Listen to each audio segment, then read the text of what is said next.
What is up, guys? Welcome into the first edition of the All About Profit podcast in person. You guys have probably seen me and Austin are always doing these podcasts like virtually with each other, but we finally got the studio set up and we are good to go. So he's even got the glass rocking that he always has. I brought it from home. We're locked and loaded, ready to go. I'm stoked that we can do this in person too, because now we don't have to worry about the connection issues. Yeah. we can talk back and forth and roll through these questions that you guys have for us. But really, today we're just going to talk all about hot items, right? Reselling, and I'll let you. Yeah, I'm a further intro. I'm a little gassed right now because right before I started the countdown here. So feel free to comment anything during. I'm gonna throw it up on the screen, but I started the countdown at 30 seconds, and I tried to just hightail it to the refrigerator to try to get a water. Got about halfway there, and I turned around because I was like, "There's no way I'm going to get back and then be able to start the intro." Didn't realize it took 10 seconds to get to the stairs. So we're riding out with like half a glass of chocolate milk. You can have some of my water if you need it. It's all good. We're all good to go. But yeah, we're going to talk about like keys to quarter four success. Again, if you have any questions, feel free to drop them. This is kind of a Q&A as well, so we will answer any questions that you have along the way. It may take a little bit to get there, but I've got it here, so I'll be able to answer it there. But really just wanted to talk about how to have keys in quarter four. And if you don't know what quarter four is, that's the fourth quarter. That's basically the mecca for eBay. That's the best time of the year. You can sell anything in quarter four. So one big thing that I always talk about in all my videos, and I think the biggest key, is daily listing.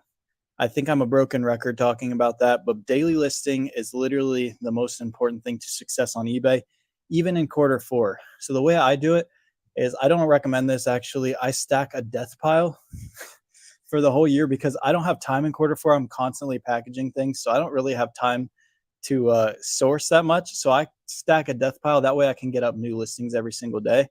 And then I also pull down the stale listings and I sell similar on those. So I talk about that all the time. If you have any questions or anything on that, feel free to let us know. I gotta figure out where the comments. And even if you're not as far into reselling as what Adam is, like doing it as a full-time gig, I've noticed myself even pulling down those stale listings within even like a week or so. I'll see some of those listings finally, pop off and get some sales. Same thing with listing. The listing really does help you in the eBay algorithm, if you will. I can remember times where I'd gone like a week or so without selling an item if my listings were low, and then I'll have 2 or 3 items that I list that week, and then the sales come through. So it's definitely really important to keep up with your listings. Show eBay that you're active on the platform, that you're not just posting a bunch of inventory and not following through with sales. They like to see that activity.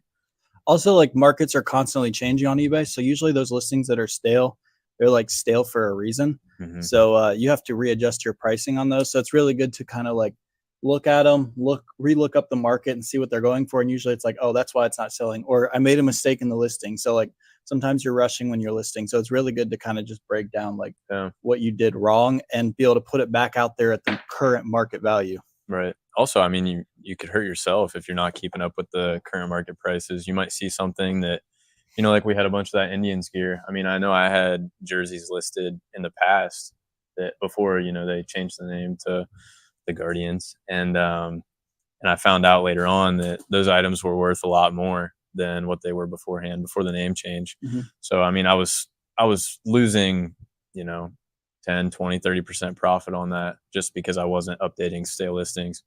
Right. You can price them the wrong way too. Stuff selling too fast. That is a thing. For sure. We got a couple questions here.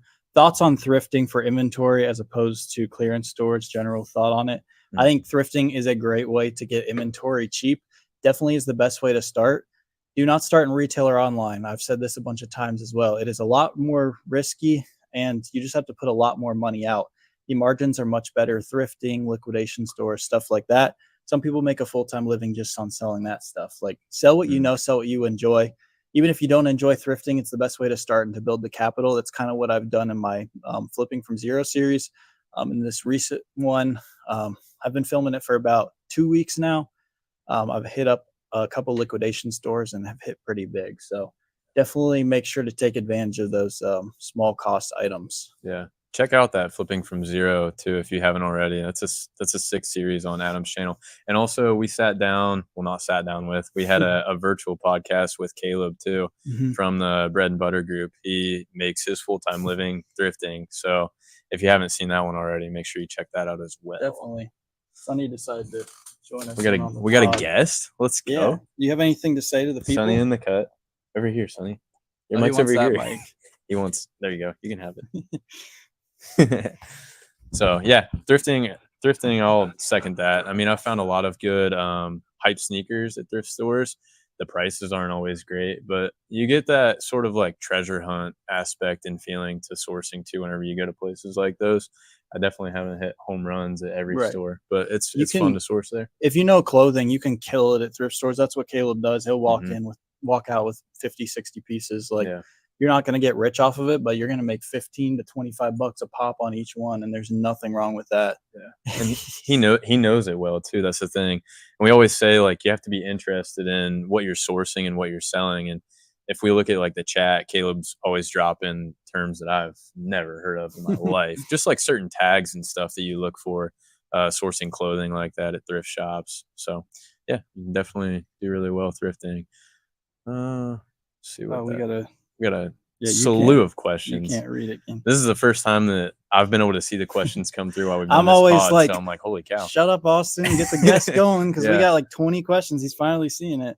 What's your tips for posting something that does not have exact comps? Lots of Nike shirts. I find this happens. That's a great question.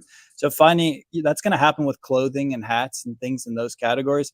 Find items similar to that. Doesn't even have to be in the same color, same type of model, same type of style. If you can find similar items and there's actually nothing like your exact one posted out there, then you can set the market and you can post them around what those similar ones are. So that's a big thing that I didn't understand a lot about when I was starting with clothing, but over the years I've really learned that. And I actually like when I find something that I don't find the exact item out there, because I can set the market and I don't have any exact competition. It took me a while to figure that out too. Like, I was always scared if I didn't find comps and had proof that something could sell for a certain price. I was afraid to buy it whenever I was in the stores. And now, like, the more experience that you get, you kind of get the feeling for what's going to be popular and what is going to sell, whether that be like brand affiliation or whatnot. So you become, more confident in your purchases. And like Adam said, if you can set the market on something, that's a huge leverage point for you. My old listings are cringe. Also, howdy from a fellow chocolate milk enthusiast. I love me some chocolate milk. What's your favorite chocolate milk? Like, where do you get it Kroger. from? Kroger chocolate milk's goated. It's not even close. True Moo, none of those can touch it. No. Walmart chocolate milk is just like. I remember like when I was young and like I'd mix the Nesquik powder or like the Hershey syrup's all right. This is Nesquik, it's a close second, but it's not Kroger. The Hershey syrup's cool, but it's like too much work for what it is. So yeah, I mean, Kroger milk. And you got to have like the right amount, or it's like you can mess it up. Yeah. Or you get to the bottom and you have like a gulp full of syrup and you're like, yeah. We have a sample. Are they talking about our clothing? A sample. You want to plug your clothing I'm not too sure what the question's about, but yes, I do have some merch on right now. This is the first ever limited run of All About Sneakers merch. I spent a lot of time on this and I've kind of teased it on my channel a little bit. If you're not already, make sure you subscribe to All About Sneakers. First link in the description. There you go. And I'm going to be announcing this probably on my Instagram first, and the handle's the same at All AB Sneakers. I'm probably going to do like a little photo shoot and explain the merch a little bit better on Instagram and other socials before I actually drop it. Really, my whole goal with it was just to put high quality threads on people's backs that just so happens to have, my brand, my name associated with it. These are the thickest hoodies I've ever felt in my life. Super thick, heavy, a little bit oversized, not too much oversized, sort of, uncomfortable. Yeah. I'll be your model. There you go. Cross stitch, vertical stitch. The rib side, it's got a separate panel. It's vertical stitched as well. It's got, my own custom tags sewn in with the name and your size and everything on it, and the socials. It's got the Instagram and the YouTube handle on there. So that's something that's going to be dropping very soon. I'm just finishing up on the packaging. Everything's here, ready to go. Just have a couple minor details to wrap up. And then if you guys want to support things like that, is kind of what fuels this content and makes it better. Like, I know that if we weren't making at least a little bit towards this stuff, we wouldn't be able to even sit down and have this podcast with you guys. Mhm. I mean, we've got time in this, obviously. Like Adam worked all day and had other stuff going on today. I worked all day and drove an hour to get here, and now we're sitting down and doing a podcast with you guys. So any amount of support, it helps a lot. This is And the most fun video I make too. yeah, this of all my is other ones. way more enjoyable for us. Don't get me wrong, like I like making content for you guys and filming about sneakers, but this is what's really fun to us. So, and this is really rewarding because now I've got some cool hoodies that I can wear and I enjoy to wear. It's not just a Gildan t-shirt with a screen printed logo on it. Shots fired at Gildan. Yeah, let them know.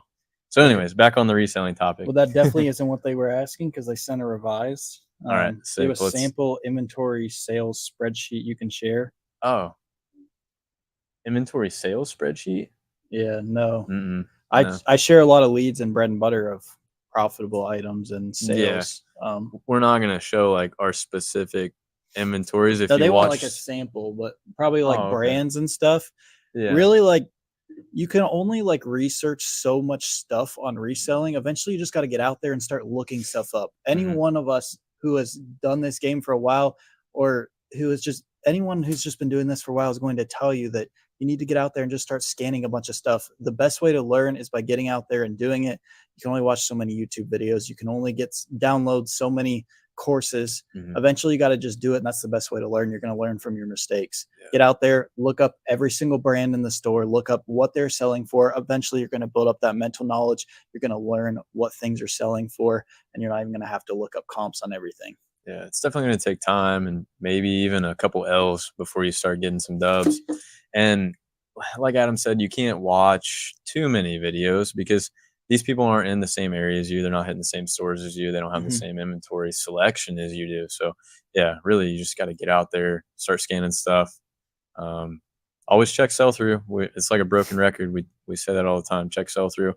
If it's something that you're not confident in, you need some proof that it sells, and you'll gain the experience over time. Don't be scared. Take the leap. How can I know the dates for the Kohl's clearance events that you go to? Well, we actually know the next ones. Yep. We have someone that works at Kohl's and Bread and Butter that told us, but if you just talk to like a Kohl's employee, they'll tell you. That's where they find it from. For sure. Plenty of money to be made there. Oh, yeah. Bread and Butter ate up on that. I started selling similar on a lot of old listings that were stale and weren't gaining traction, and by doing so, I've made a ton more sales. Yeah, I do the same thing. I do it on like 5 to 10 listings a day on each account. It's increased my sales substantially. Mm-hmm. Living proof. I recently saw a YouTuber I like promote ungating guides for Amazon, but I feel like this is unnecessary and there's so many auto gates available. Very unnecessary considering you can ungate in like 80% of brands just on like Kohl's and a couple other sites. Do not pay for those. Like people that sell ungating guides, like come on, ungating is the easiest thing. You can even get ungated from some like I've even seen people get ungated from like Target before and Walmart. Like not always, they don't always approve that. They always approve Kohl's eventually, but like no, don't pay for that stuff. Order 10 from those places, upload the invoice, you're set. Other Adam, Arbitrage Garage, didn't he say that he got ungated on a lot of stuff through Amazon too? Yeah, eventually, like, yeah, that's what she said, that you get ungated automatically. So like once you sell a couple brands and get ungated in them, like eventually you'll just start getting ungated in everything. Yeah. Plus there's some unique items where you can get ungated through multiple brands from one item, right?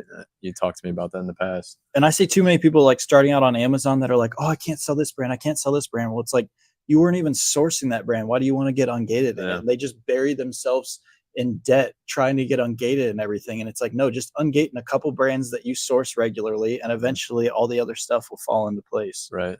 No sense in holding inventory that you're never going to sell or plan on sourcing in the future. Right. Just to have that ungated status. I'm trying to catch up on these questions, guys. My bad. While you're catching up on the questions and other news, sneakers, hype items anyways. I got a release guide on my channel for the month of August. We've been trying to catch up on some Yeezy stuff. Adam and I were talking about Adidas and Yeezy, Kanye's plans in the near future. It's been hard to keep up with, but right now, stay up to date with your confirmed apps because there's a few Yeezy models that are releasing that are really, really easy quick flips. The last slides that released, I think Adam hit a pair of foam runners or slides. I did. I'm trying to bring it up, but Any You're good. foam runner that pops up, Mhm. enter any Yeah. Yeezy slide that pops up, enter in. They're low cost, high return. The last pair of slides that I sold were the all blue pair, the Azures, however you want to pronounce it. They were like $75 after tax, and I flipped them at that consignment store for $179.99. So I collected $162 after fees. Wow. I mean, that's twice the money that I have invested. So you really can't beat up on that. Yeah, and anyone who doesn't know what Confirmed is, it's basically just a raffle app from Adidas. So they're just raffling off a bunch of. You don't get it for free. Like if you win, you pay, but pay retail. don't just enter in everything because they raffle off things that should just be put up for a purchase. Some people they're like, oh, because it's a raffle, I should be entering it. There's no, like, make sure you check the comps on it to make sure you're buying it. If you stick to the foam runners, stick to the slides, you'll be set. There might be a pair or two or 350s that'll come out soon. It just depends. That's kind of what we're trying to stay up to date on. But like the only pair that I would say now that might be worth entering for and holding long term would be the Bones, but that's only because they were such high value before this restock was even announced. The restock being announced just totally crushed the resale value. I had 7 pairs of those that I dropped off at the consignment store. Sold 2 of them for like $370 right before they announced that restock. And now the value's all the way down to like $220 retail around that. So just totally plummeted it, which it is what it is. They'll come back up because people like crisp, clean, white pairs of Yeezys. It's just going to take a lot of time. All right, next, I appreciate these videos. I'm starting to learn how to make money, and I wish you guys could come up with a book about sneakers and shoes and men and women. Well, read the Genesis, the first chapter for men and women. In the Bible, that's how you learn about men and women. We're just gonna let's just teach you about men and women. Nothing about reselling now. I'm guessing they're talking about like men and women and sizes. I'll let you take that. It's changed a lot over the years. I mean, always the rule of thumb was 1.5 up from women to men. Backwards, I said that, vice versa, 1.5 difference. And now it's gotten to the point where like a lot of these hype items, they're releasing in women's size runs, but they're extended. So a lot of men are copping those shoes as well, which is cool because it has a bigger market for certain colorways and size runs. But a lot of the women's shoes just don't seem to be as marketable. There's probably far and few between that have been as profitable or more profitable than the men's pairs. I don't know if that's just like a market thing, a target market thing for Jordan brand or Yeezy specifically. It's just mostly of what I source. But yeah, I mean, there's definitely a difference. So a guide would be cool, but really it's just watching supply and demand and watching what the market's doing for these specific shoes, because even the supply will affect the supply of like the different sizes that come out will affect the value of the shoes. 5-10 years ago, it didn't matter what size each shoe was. It was like if a pair of Jordan 5s released, size 8 through 13 was selling for $250 at every local place. Now it's like, well, size 8's this, 8.5's this, 9's that. The game's changed a lot, but it all comes back to stock levels. And that's something that I monitor pretty closely. And I'm in the brick game, so I'm selling shoes that didn't sell at retail, and that's all about those comps. You kind of got to think like, oh, this might tank. Bricks are less tankable. They still could if they flood the Nike outlets or the Burlingtons, but they're a little safer. But it's still, they're kind of like already tanked. Yeah, exactly. Like, they've already tanked below retail. So it's really just all about studying the sell-through rates on those. Our paths kind of cross with that too. What do you think about these Mischief Crocs collab boots? Yeah, that's soon, isn't it? Very soon. I don't know the date exactly, but everybody saw what happened with the big red boots. They were like super, super valuable. Actually, a lot of resellers lost a lot of money on those. That and China ripped them off like right away. They were way too easy. Way too easy to reman. I mean, they were plain. They had no detail at all whatsoever. So as long as if China gets their hand on a single pair of shoes, I don't care how much detail is on it, they're going to deconstruct it and they're going to build the exact same shoe because they have all of the materials at their disposal. They'll make anything. And that big red boot was way too easy for them to make. So it tanked the market. I think the Croc one is going to be good. I've already seen some celebs wearing them. I think like Yachty or somebody was wearing them recently. Somebody in the comments can find that one out for me. Crocs can't miss lately. Anything with their name on it is going crazy. Yeah. I mean, I think they're a little bit cooler than the all red boot. They're like Mickey Mouse boots. I know. I don't think I would wear them regardless, but It's You don't just- even own a pair of normal Crocs, do you? No. Well, I have like the Luke Combs ones on Oh. ice. I would have like I'd buy like the Post Malone ones and stuff to resell, but that's kind of like our separate spaces. Like I'm more Mhm. in the hype stuff. I've gotten into the bricks a lot more recently because Adam showed me that there's plenty of profit to be made there, and I've sold a lot of pairs of bricks here lately. But I've just always been into the hype game. I like sneakers. Always been a sneakerhead. Only likes those shoes that are in demand. Yes, high demand. What you're saying, just scan. I bought my first time death pile, 2 of them. Ugh. Oh, yeah, death piles can be intimidating, but you got to get through them, or at least spread out the listings, right? Mhm. Having a death pile, like Adam said, it can suck trying to tackle it, but it's also good to have those listings planned out. Otherwise, you're Yeah. running out of things to list. I wouldn't recommend it if you like need items to list now, but like Mhm. I have enough. I've gotten good enough at sourcing and having enough places of getting inventory that stuff that's probably not going to sell till Q4, I kind of lay aside. That way I can list it then, um, so that I have something to get up, so that my store stays like active. Yeah. Um, one seller did a book on men's and women's clothing to help people learn clothing. Yeah. It's just by the time we'd be able to do something like that, like the I things could- that we were sourcing like a year ago are similar now, but they're not Mhm. the same things. Like, Right. It's constantly changing. You're following what he does, especially you're following the hype. What I do, yeah, there's not really people want like a mold of, oh, this color and this shoe and this brand, pick it up. Like you can't really do that with anything in reselling. The markets are changing constantly. It's like the stock market. yeah, Like people always want like, oh, is this style of Croc good? I get this question all the time. Like it depends on the color, it depends on the size. Like it's always depending on a bunch of different things. It's not just like you can say that cement this style of Croc is good in all sizes and colors. Like that's just not how it is. You have to Right. do it research on every single thing, and I know a lot of people don't want to do that. You have to do your research on every single individual item. There's no concrete way to put it. And like you said, by the time we would make something like that, the styles and everything would completely change. The markets would completely change. It's all about supply and demand in those items. right. By the time we got something like that out, honestly, the market would flood with everything that we Mhm. plugged. Because you got to think of it from like a manufacturer's perspective. Like let's just say, well, I mean, what I got on. Let's say I made these hoodies, right? And they were like, let's say I made these hoodies, and they were like, yeah, if that's up there, that's sweet. We're It's working not. on different camera angles. It's not I've got live, but got a you'll camera see on it this there. one. I just put him up on the side so you can just see We himself can up see on it the on our screen. screen. But anyways, you got to think of it from a manufacturer's perspective. Whereas, like, if I were to make 10 of these hoodies, right, and let's say they resell for like $100, and then I plug that in a resale guide. Well, now that I know that I can sell them for $100, I'm gonna make a ton more of them. Same thing goes with shoes. They're gonna keep making the stuff that's hot once they find out that it's hot. A lot of this stuff's like testing for these manufacturers at Mhm. first, and they're gonna flood the market with everything that they know is profitable. Definitely. Next question.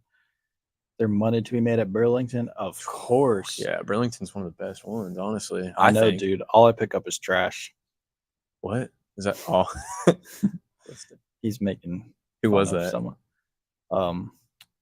Show 2 out. Not familiar. Tank Police. Ah, You yeah, don't know Tank Police? He's maybe. famous. No. Should I? Yeah. In like the resale space? In Bread and Butter. He calls out the tankers. Oh shoot! Yeah, I know him. I'm just kidding. He's been at my door. You need to call out some more tankers. I was ticked off about an item that we called out. I won't say what it is. We called out an item recently, and normally whenever we call things out, we want to set the price and keep it at a certain standard so that we can all eat on it until stock's gone. And people have a good habit of tanking the prices on their own to try and boost their sales right off the rip. He said you should, bro. Yeah, all right, whatever. I'll start calling them out. It's just frustrating because if we're all trying to sell the same item, it's like it's the same principle. It ruins the profit for everybody. Honestly, Mm-hmm. creates less of a demand for items like that whenever you get too close to retail. Yeah. What's ungated? What's that mean? That's an Amazon term. So basically, on Amazon, when you get on, all you can sell is like books when you get approved to sell. So all the other brands are gated. So basically, that means you can't sell them unless you provide a manufacturer invoice, which you can get from like Kohl's or several other places like that. So you provide that invoice that shows you bought 10 of them with the same address, and then you get ungated, meaning you can sell it. But you have to do that in most all brands when you're starting out, and then eventually they'll ungate you in a bunch of different brands. Pretty much, you just don't have permission to sell anything, so you do have Right. permission to sell It it. just takes Really? time. Yeah. I kind of wish that eBay would do that too, because then it would stop a lot of the people that are just entering casually into the game and not even realizing they're losing money. Right. Yeah, that's part of the problem too with tanking prices. People don't even People- understand. No, you'll list something and see, I bought this for $5. I'm listing it for 15. I'm making money. Not really, because after your fees and shipping, you've already maybe broke even. And then Maybe. what's the point? And then you paid tax on the item and you lost money. Exactly. How would you say you break down your workday or week? How many hours shopping, packing look like from first started to? That's a good question. So I package Monday, Wednesday, Friday, and then I source in store usually on Tuesdays, and on Thursdays I'm just sourcing online. And then the rest of the week I'm listing every single day after I package, as well as after I source. I try to get up like 5 to 25 new listings. Most of those are multiple items, since I'm doing a lot of online. And then also on those days I'm constantly looking for deals online. Um, so doing a lot of online arbitrage. I'd say I'm probably doing about 70% online arbitrage right now compared to retail. I just haven't had as much time as I'd like to go in store, and really been grinding for bread and butter as well. So finding stuff for the group and finding stuff for me. So Yeah, that's kind of, I don't know when I started. I'd say when I started, I don't even think I knew online arbitrage till about That's what I was about to ask 2, you. Like, 3 years ago. It was 100% retail, and Yeah. it was in college. I would go after class, and then after college, I would grind pretty hard, hitting stores almost every single day, hitting liquidation places, hitting online auctions, places like that. I think for me, like online, I definitely started with hype stuff. I mean, obviously like the shoes and whatnot, but Mhm. I started sourcing like Supreme, again, hype stuff online. And then I guess it was hard for me to wrap my mind around that there was profitable stuff online that everybody can access. Mhm. So I just thought if anybody can get it, then why would they come to eBay for it for more Right. whenever that's online also? It made more sense to me that there were certain items in certain localities that could be worth more money to people because you don't have to put in the footwork to go find them. Mhm. But yeah, I feel like that's been a huge shift over the past just couple of years now. You think it's more so because of bread and butter or just because of the way the markets have changed? I think bread and butter, because I'm always looking for Mhm. the group, but I've gotten really good at it and finding good deals. And Mhm. the more and more you stack that capital, like if I find a good item, I will just take stock on it. Um, Unless it like has a ton, then I share it to the group, and then we take stock on it, and we control the market. So that's what's beautiful about it. As for probably hours, I'm probably working 8-hour days, I would say, maybe more. But I also have free time to do what I want. So some days I don't, I'll go golfing if I want to. I coach soccer and basketball at a local school, so I'll do that as well. Kind of just work around it. Every day is a little different, which is nice. I don't like doing the same thing. Yeah. Yeah. How's the coaching going? How are your squads looking? Um, we're getting there. Basketball, we're going to be really good. Soccer's Let's go. a work in progress. My dad just texted me today. The new Albany 12-year-old team is playing in the regional I final saw that. for a Little League World Series, which is cool. I played in that whenever I was 12. Yeah. He's got some highlights on ESPN. Yeah, I got a diving catch on ESPN. Na-na-na, na-na-na. Weren't you like in the championship game, one away from going Yeah. to Williamsport? Yeah, they've got the way that we had it. It was only one game that we got to play that was televised. It was just the regional final game, and then it was the Little League World Series. Now it's like they play the game before the semifinals. Well, there's the nothing else to semifinals, show. and yeah, I turned ESPN on the other day and I saw it. It had like a UFC ring. yeah. This was at like 11 at night, and it said Yeah. it said PFC in the middle. Yeah, I sent you a Snapchat. Yeah, it's I was what the like, heck? oh, and then they show like two like girl fighters, and I was like, oh, I guess they're about to like do this. Must be like a lower UFC circuit. Yeah, They pull out pillows and start hitting each other with pillows, and one girl KOs the girl with a pillow. oh my And I was gosh. like, what is going on? Is ESPN like down this bad? Like I know this time of year, so I I would show guess so. every Little League World Series game because that was Yeah, it's entertaining. It is. I mean, they had a softball like Little League World Series game on too shortly before the last one that I watched. But anyhow, yeah, it was a lot of fun. I even got into like flipping stuff in those days. Like we had pins, like collectible pins, and dude, everybody was showing them out and trading and like Oh buying and yeah. selling them. And I had a huge collection of those. But it was funny because again, like supply and demand, we'd have like sponsors that would have just a certain amount of these pins, and like everybody would be looking for them, trading and stuff. So we learned about supply and demand at a young age. Shouts to Little League World Series.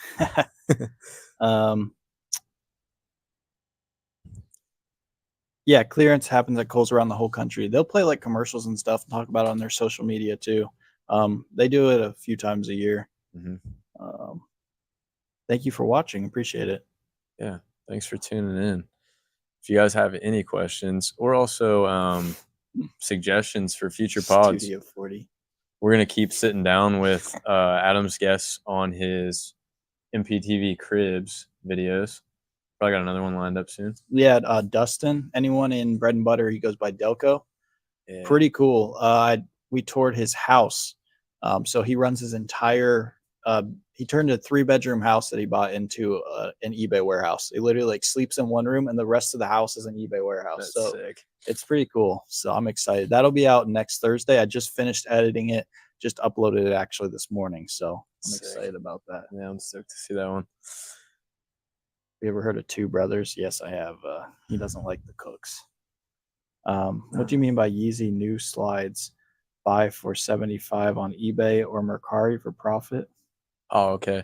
Just new colorways of the Yeezy slides. So the Yeezy slides retail for like $70 after tax and shipping and everything. They'll get to your door for $75, but they're uploaded on the Confirmed app right now. It's like the Adidas app. So basically, you just click on them, enter your information, your name, address, size that you want to enter for, and then your address, your card information. They're not going to charge you unless you're selected to purchase the shoes for the retail price. And I mean, if you're lucky enough to buy them for the retail price, there's just such low supply and high demand for this product that they're reselling for a high amount. I wouldn't say, I mean, I got what I said, 169, 179.99 for mine. You're not probably going to be able to get that on like eBay or Mercari. Market for those, I think on those apps was right around like 130 to 150 after fees. So nice. I just read that other comment. so they're really profitable right now, and it's a low cost, high return item. So check that out if you haven't already. Don't go for my sizes because you're going to lower my chances, and I'm going to be very upset. Stay above like size 10. Yeah, stay above size 6. No, I'm just kidding. Go for a size 24. It's the highest profitable size. There you go. I saw that comment about me freezing up. That's what's awesome about this. We'll get to it. We're like 20 away. I'm trying. We're not going to do much keys to Coder for Success. Yeah, for real. Q&A. Yeah. I mean, I'm fine with it. I appreciate all the comments. I am too. And we can go ahead. Oh, thanks, John. He said, I would just want to say thanks for the content. I enjoyed listening. Appreciate it. Yeah. Thanks for tuning in. Gang, let's ride. Hey. Appreciate you guys. Explain or tell us where we can research about men's sneakers sell currently, like you guys know. His channel. Yeah. He does everything beginners, like anything you need to know beginners, sizes, which ones are good, what to get. Like he just said, he does release guides every single month where he tells you which ones to buy, which ones to drop. Yeah. Definitely just check his channel out and he tells you all you need to know. Yeah. There's a playlist for all the how-tos, how to source, where to find, the sneakers that are profitable, how to get set up on the apps so that, 99% of the items that you source are right at your fingertips. What apps they're dropping on, when they're dropping, he lets you know all that. And the release guide for August is live right now. There's a couple hype releases that are coming up here soon. We should all be looking out for the red cement 4s. Those are going to be profitable short term and long term. They're going to mature really well, but they're going to have really good quick flip potential. The Palomino 1s were not on my radar. They are now. I didn't think they were going to release this soon. There were rumors about them, but they never confirmed them. So stay tuned on those also. And then all of these Yeezy releases, Adidas is trying to push their leftover Yeezy stock. That whole, I don't even want to get into, whatever law things are happening right now, whatever legal matters they have between them. But just stay hip to this stuff. I've got sneaker news pages that I plug. Stay up to date with my Instagram also. Would you say price tanking happens more with RA or OA? And what steps do you recommend to avoid buying items that race to the bottom? So none of us have a crystal ball, but Yeah. I'd say it happens more with OA just because more people have access to it. A lot of people are lazy, so they're not going to go into the stores doing RA. It still can happen with that. There's no way to really like avoid it. However, I would just say like don't buy as many hype items if you're afraid of tanking because they're gonna brick. Buy your bread and butter items. I stick to hats, I stick to men's clothing, I stick to underwear, things like that.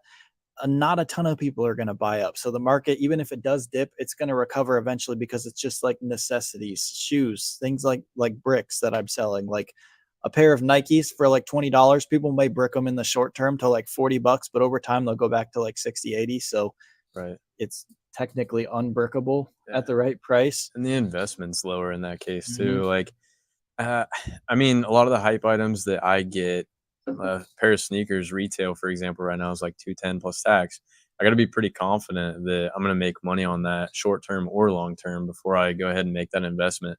There's been other times where I've been more comfortable with holding stuff, but that's only because I'm trying to forecast. I've been wrong in the past, and I'm going to continue to be wrong just because, like Adam said, we don't have crystal balls. Mhm. But I'm not afraid of holding some inventory.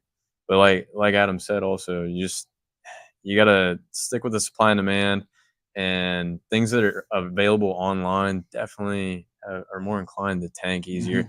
It goes back to like when drop shipping was like allowed Yeah. and you could find things that easily and get them to the end consumer and make some money on it. People are way more inclined to price tank that because it's guaranteed profit. Same Mhm. thing with OA. They might not have a lot of money to invest in and they're trying to get their return ASAP. Mhm. Just crushes the market. Most of those people that are tanking, they're not going to last long. So Mm-mm. it's just a part of the game, unfortunately. If you complain about it and just worry about that, then you're never going to make any money. You need to find those items, those bread and butter items that are going to help make consistent sales for you. I think you should be confident in your consistency also. Like, I mean, Adam's eBay store is really good. He has a lot of listings, a lot of sales. So if somebody were price tanking an item, Adam might have 10 or 15 of the same item. He's still going to price confidently Mm-hmm. because he's not worried he's going to make the sales. If you have a reputable store, people are still going to shop with you. And I mean, over time, that builds, that credibility builds. Yeah. 20 plus $5.99 ship or $25.99 free ship. Your preference. Free ship. Free ship If all it's the day. same price. I mean, a lot of people ask me all the time, do you charge shipping? Do you do free shipping? Like what's better? Like either way you do it, you should view it as a total price. There's trending prices on eBay. So if something's trending at $40, I don't think I'm going to list it at $32 plus 8 shipping when I can just do $40 free shipping. You just need to make sure you know what things cost to ship by using the eBay shipping calculator, playing around on there with different weights and dimensions. But I would definitely do free shipping. People sort by that, so you should get more searches that way as well. Definitely think it's more appealing overall. What's Plus, up? we get fees on it no matter what. If the fees were separated, then I would say go ahead and play with it, but Mm-hmm. they're not. So free shipping is definitely more appealing. Yes, I've been seeing a lot of cornhole on Amazon or not Amazon on ESPN as well. Oh yeah, dude, those guys are good though. They just drain it. And I've seen some young kids that are like cash, and Yeah, they have like the junior tour. I was watching that the other day. dude, I saw this guy with like he was like an amputee and he was slinging bags like with no arms or legs, and he was cash. Like it was so impressive. I think he made all 4 of his, to be honest with you. What state are we in? The old Ohio. OH. Ohio. Drop an IO in the comments. Let's go. Run that up. ESPN down bad. Always been. Yeah. They don't have anything to talk about right now. We got to wait till all the drama happens during football season. Yeah, we made it. There it is. What are the odds Austin freezes up in this studio? 0. No, well, always a chance. yeah, I should have said that. Power goes out in 5, 4, 3, 2. My lights flickered after your power went out last time. I'm that was surprised the sketchy. stream stayed. I was getting ready to go get a flashlight and like hold it above me so that you guys could see me in the last one. That was crazy. So I went to Kohl's and I saw their clearance and all their sneakers made no profit. So you guys are saying that just scanning? You probably went after another reseller was there. Like it's not easy. It's not like we're just walking into stores and just walking out. Like when you see me make those Kohl's videos, I'm hitting 14 Kohl's stores, all the ones in my city and around the city. Like It may look like I'm just hitting a couple. I try to show myself walking into a few of them, but I'm hitting that many to find what, probably 60 pairs of shoes and a cart full of other stuff. Like, Mhm. you have to grind. You're not going to just walk in and find a buttload in one store. For sure. Yeah, there's a lot of footwork involved, and not only that, but being strategic with your logistics too. Like, I mean, I can tell a story. I don't know if we wanted to get into like Halloween stuff, but I posted. I'll just tell the story real quick. No, go I for it. thought I was being smart. Okay, last year we had some Halloween decorations that were super hot. They were high cost, and the return was okay, but not really for how much you had invested. So really, they were 12-foot mummies last year, and we paid like, I don't know, $400, and you could sell for 359. 350. He would know because he had like a million of them. So 359 we sold for what? Do you remember? Like 7 to like 850, I Yeah, and think. then they cost a bundle to ship, and the fees were high. So I mean, you might You still clear like made like 100 bucks. 150 bucks Yeah, usually on 100 them. bucks, 150 bucks. So it was early, and I went into my Lowe's and I saw some of these items sitting on the ground. So I started to scan them. Which, whenever the seasonal stuff comes out, you guys should try and be hip to it. Start scanning it, see what's hot. And there was a good sell through rate on some of the things, and there were like 3 of each item sitting on the floor. And I just so happened to work close to a Lowe's, so it wasn't a lot of effort for me to keep checking back on the stock. I decided to go ahead and list 2 of those items without purchasing them, which might sound smart, but those items can go really fast. So what happened was is I sold one of those items, and I made like my $100 in profit without really having to purchase it, which was sweet. But then I sold another item, and I went back to the store to get it, and they didn't have it. Mm. So that kind of bit me, and I actually sent Adam on a goose chase looking for one, and I finally stumbled on one, and I got it, and I fulfilled the order. But the risk really wasn't worth the $120 in profit that I made, because Mhm. I was risking not only not fulfilling the order, but if you cancel orders, they can leave feedback on you, Mhm. and that one bad feedback, whenever I don't sell a ton of items, can really hurt my eBay store.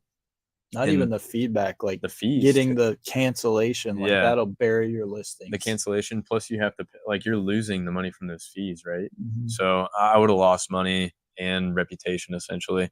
So definitely not worth that risk. If you're going to get inventory, especially the seasonal stuff, you've got time to return it. So just Mhm. go ahead and put the money aside for the investment if you have the capital to invest that, because we're talking pretty high priced items. These were like 348 to 398 this year. But yeah, keep that stuff on your radar too. We post all those bolos and bread and butter. I'm not going to Mhm. say the specific items because I don't know what we posted, but Thoughts on being in the negative when starting, on how long you should focus on stacking and flipping inventory before sitting on profits. I would not be in the negative per se. no. I would do like I'm doing in my flipping from zero series, where you're just using that initial investment that you set aside for reselling and constantly flipping it over and over, not spending more than that. I see a lot of people talking about opening up credit cards. Do not open up credit cards if you cannot pay them off in full. I'm tired of seeing people go in crazy debt trying to scale super fast. It is not the smart thing to do. Credit cards are a great thing if you can leverage them for the rewards, but they are in no way a reason or a thing that you should use to scale. There's no reason to do that. So I just want to get that out there. Do not get credit cards Yeah. unless you can pay them off in full, because a lot of people think you have to pay interest on a credit card because they've never been taught No. otherwise. You don't. I've never paid interest on hundreds of thousands of dollars I've spent in credit cards, and I've leveraged them for the 2 to 5% in rewards. So I've made thousands of dollars in that. But if you're paying off that interest, you're going to end up paying more and losing money over Mhm. time. So don't do that. Definitely have to be disciplined. Don't use it as a crutch. Use it as an advantage if you do Mhm. use it at all. But especially starting out, you can find stuff around your house. We say this probably every episode. Garage Find stuff around sales, your house, garage thrift sales, stores. thrifts first. Don't even get into the retail and Mhm. online until you've built an inventory and started selling stuff. I can say, for example, my girlfriend just started a new job. She has plenty of inventory in her basement between her and her mother from sourcing in the past, but also just stuff that they don't use anymore. So we're going to spend a lot of time while she's, transitioning to this new job, building an inventory and listing before we even begin to start sourcing for that eBay store. There's just no point. Mhm. Why invest more money whenever you already have inventory laying around that's basically free? Right. And if you're wondering how long it took me to start like collecting profits, I'd say I probably, until like 3 or so years ago, I put everything I had back into the Mhm. business. If you want to scale this into like a full-time income, like, I know a lot of people want to collect profits right away. Like that's just not the case. You're not going to scale if you start collecting profits when you're trying to scale. You got to put everything back into the business. For sure. We made that key point with Arbitrage Garage. You can't scale until you invest more. If you don't continue to scale, you're never going to grow. If you keep reinvesting the same $100, even, you're not going to grow. Mm-hmm. So if you're to pull back from what you make and not reinvest it in the business, you'll never expect to be able to do something like this full time. And personally, I like to view my inventory as investments. I would rather have $300,000 in inventory than $300,000 in the bank, because that money sitting in the bank is not doing any good. It's just sitting there depreciating.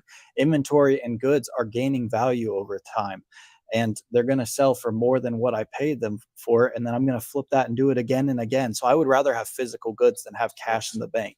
I talk about that all the time, and I might be biased enough to even say that I like having tangible physical investments rather than investing in markets, because I know the tangible items that I have, and I can try and forecast their value in the future if it's not already something that I'm gaining a profit on right away. Mm-hmm. And sometimes the markets can be a little bit scary and you can lose all of your money. Whereas the items that we're investing in, you're probably never going to lose all of your money. Mm-mm. There's always going to be some way to either get your money back or sell it for a profit. Yeah, he has flipped used sneakers from thrift stores. But you'll see a lot of videos that are fake on that. Like people are not really walking in there and finding some of those crazy things. I mean, maybe occasionally, but Yeah. you're not going to walk in and find like crazy shoes. You're going to find like lower end ones you can make some money in. Occasionally you may score a crazy Jordan or Yeezy pair, but that's just not that common. So many times you'll walk into those stores and you'll see anything with well-known brands and they're so far overpriced, because I feel like the managers at these stores see a Jordan logo and they're like, oh my gosh, these are reselling for this much. And then they put an astronomical number on them. Well, yeah, I had in one of my videos recently, I was sourcing, I can't remember the title of the video, but I went into a Plato's Closet and saw like 3 or 4 different pairs of retros that were just beat and overpriced by a ton. So yeah, a lot of that stuff can be staged. Sure, some of it's real. You might find a gem every once in a while. Undie gang, let's go. Yeah, I've got a bundle of undies that I brought to Adam today. Oh yes, I forgot to get that from you. I have a ton of them for you. You ever source of the Goodwill bins? I did in episode 1 of Flipping from Zero. Guys, please check that series out. I know I keep plugging it. I've put so much time. Each one of those videos I put a month into. Like I'm literally releasing one every month, and it's my progress from over that month, starting with no money, flipping up. I'm horrible at titling and thumbnailing those videos. That's probably why you haven't watched them if you haven't. I'm trying to get better at that stuff, because my content I feel like is getting better, but I need to put some more time into getting people to click on the content. It's hard to get the good stuff out there. We were talking about that before we started here. Like the content that we spend the most time on and probably enjoy the most filming doesn't do anything. It's the hardest to push because it's not clickbaity. Like it's as crappy as it sounds. But his Flipping from Zero series is probably the most transparent way to show somebody who's already had the experience and gone through scaling a full-time reselling business to over $300,000 a year. Starting it from scratch and showing you guys exactly how you can do it and how to be successful. And it's working in a series. It's doing well so far. Yeah, I'll give a little hint in this next one. I have over 2 tubs of inventory now already, and I'm I might be just over 2 months in. Yeah. So starting with nothing, selling things from around the house. So next one is going to be crazy. I'm only 2 weeks into it, and I don't know what else is going to come, but I've been selling like 3-4 things a week from it, with starting from nothing 2 months ago. Yeah, that's insane. That just goes to show there's stuff around your house that's valuable. Go find it, list it, search some comps, start that eBay business. It's a great thing to do and a great thing to have. I've talked to people, like young people that have sort of an entrepreneur mindset. I'm like, dude, start, aside from like the LLC stuff and all that, start an eBay store. You can use the tax incentives, learn about taxes a little bit. You don't even need an LLC for all that stuff. You can do it as a sole proprietor. Too many people like they don't even know what they're doing. They set up all that legal stuff and everything. Like you can figure that out later if you want to. Just start selling stuff online, start making money. It's not that difficult. No. And it's a great way to learn about markets and learn how to make money for yourself. I feel like everybody should have some sort of side income for themselves. Easily, especially now. Great way to better yourself. What does the term brick mean? So like when you toss a brick into the water, it sinks to the bottom. So an item, bricks, it drops in price. Only useful for building houses. Thank you. Studio setup is sweet. Let's go. Isn't this sick though? We got the flag.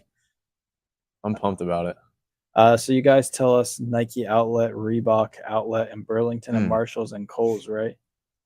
That's tough. I mean, the Nike outlets are hit or miss. So is Burlington and Marshalls. It Yeah. really depends on the time of year. You can't just have 3-4 places to source. I have probably 30-40 places to source, maybe more, like, because there's going to be dry spots in different places, different times of the year. You need to constantly be building that base of places to get money, constantly be looking for more places to find inventory. That way you never have to be looking. Eventually you never have to be looking for inventory. There's so many places. There's always a sale going on. There's always someone hitting you up with a deal that you don't even have to be looking for inventory. It just finds you. And there's almost so much inventory you can't even buy it all. Yeah. The connections help too. If you have people in these stores that'll give you a little bit of a tip, at least, as to when things are coming in, that's helped me a lot in the past, especially in my space with the Nike outlets. I don't even waste my time going to the Nike outlets most of the time, because the people that are local to that area have it on lock. Like, if there's anything good that comes through those doors, more than likely they're already going to sell out. But as for like the retail stores like Burlington and stuff, it's definitely worth going and checking out probably any time of the year. But you just got to understand that you're not always going to walk in and walk out with profit. You've got to put in the footwork and find it. Yep, I get comments all the time. I saw your video of Burlington and Marshalls. I walked in mine and I didn't find any. Well, I hit 16 of them in that video. You hit one. Like, I feel like that's why Adam's been getting a lot of hate lately. I'm about to address the haters right now, okay? Anybody that's like questioning the validity of his reselling business is crazy. I've seen it firsthand and it's all real. I've learned a lot from him, and everything works with the RA and the OA. You just have to be patient. It's not all going to be wins. The only thing is we might talk about the L's, but we're not going to record all of the L's and show you that in an entire video, because it's boring. We don't want to show you an hour-long clip of us striking out at stores. We'll mention it. We want to show you, the good about reselling, what you can find, what there is to look for, and what the payoff is whenever you do find that. That's the whole point of our content, is showing you guys how you can be successful in the reselling space. It's a grind. No one is going to just walk into 10 stores and hit on every single one of them. It takes time. If it were that easy, then everybody would be doing it. And if everybody were to be doing it, then we wouldn't be making money doing this. All right, let's try to rapid. I can't even get close to the bottom. Let's try to answer these quicker. Yeah, let's go. I'm long-winded too. Why do they tank? How does that happen? Too many people list it and just drop the price and like to lose money. For sure. They want their money back too fast. They don't have the capital to start and grow an inventory. That's what it boils down to. You have repricing software for eBay? No, that's why I kind of do the sell similar. So I'll look on my eBay store, anything past like 3-4 months that doesn't have many watchers, I'll look at it and reevaluate the market. And I do that with 5 to 10 items a day. Each store has around 1,000 listings. I'm up around like 2,300 listings total. I figure my store gets reset about every 3-4 months by doing it that way. I think it's better to be more hands-on than have a repricer, because there's so many different variations on eBay of things that it could really screw with it if someone listed something similar. Like, it's not like Amazon where everyone's on one singular listing. Yeah, it sounds like a lot of trust to put in the software too. Yeah. Can you imagine 1,000 listings getting your pricing screwed up? No. And having to go back and fix them all manually? Ooh. Tell us about eBay if we DM you on eBay, so we can learn what I tell you all about eBay on this account, or For this sure. This YouTube channel. Sure. I talk probably 80% eBay. I've got a whole playlist on it, so definitely check those out. And that's what we're here for. I always say that my DMs are open on IG too. If you have any questions, I do my best to respond to stuff. And in the comments on these, after this live post, all of these comments are going to be erased. So make sure you guys go back after this video post, drop your comments and questions so that we can answer them later on, or we'll answer them in the comments after we get to see this post. We go back and check all that stuff out. Yeah, we do. We'll answer anything. Consistency is key in RA. Definitely. You got to be consistent. You got to hit the stores. There's no other way around it. There's no easy way. On all sides of it. Sourcing, listing. Don't forget about pickleball. Yeah, that's been on ESPN. And I actually just sold a pair of pickleball shoes. Yeah. Oh my goodness. There's this chick that's won like 16 straight. I'm going to start getting good at like she's like 15. Sports that aren't actually sports. Yeah, because it's like older people playing it, like, yeah, and then she comes in and just dominates. I'm like, I was watching it. You think it's just because she's young, like I don't young know, and more she's athletic? Pretty good. Dang, Pickleball on ESPN. I don't remember what video it is, but you have this thumbnail where a guy has an empty wallet and you have cash. And okay, I guess I didn't do bad on the thumbnail because you There we go. remembered it. So Yeah. maybe I'll put that guy in it. Just do that every same time. thumbnail every single one. It stuck with Episode 1, somebody. It'll stick episode with everyone. 2. Being new, I need to hit like 5 to 10 thrift stores. Yes, as many as you can. It's all about hitting as many as you possibly can. The quantity, the quantity, and you'll find the quality. Yeah, I'd say thrift's probably, even more time you're going to spend in those stores. Mhm. I think from listening to Caleb, he spends a lot of time in each store going through each piece of clothing. Yeah. It's a lot of extensive research that goes into stuff like that. Same with RA. I mean, you just get more familiar with the stuff in RA, I would say, because at a thrift, it's a dime a dozen. You never know what you're millions of brands, whereas RA, you're probably 100. Yeah, yeah.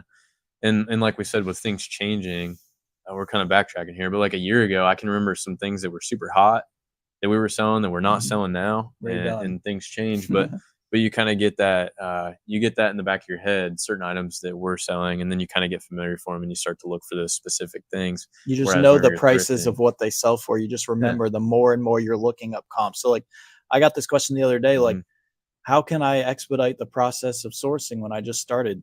You can't. You have to get out there. You have to just look a bunch of stuff up. It takes years upon years to gain the knowledge so that you're able to. I can source a Burlington in like 5 to 10 minutes tops because I'm just going through it and I know what to look for just mentally on what I've built up over the past couple of years.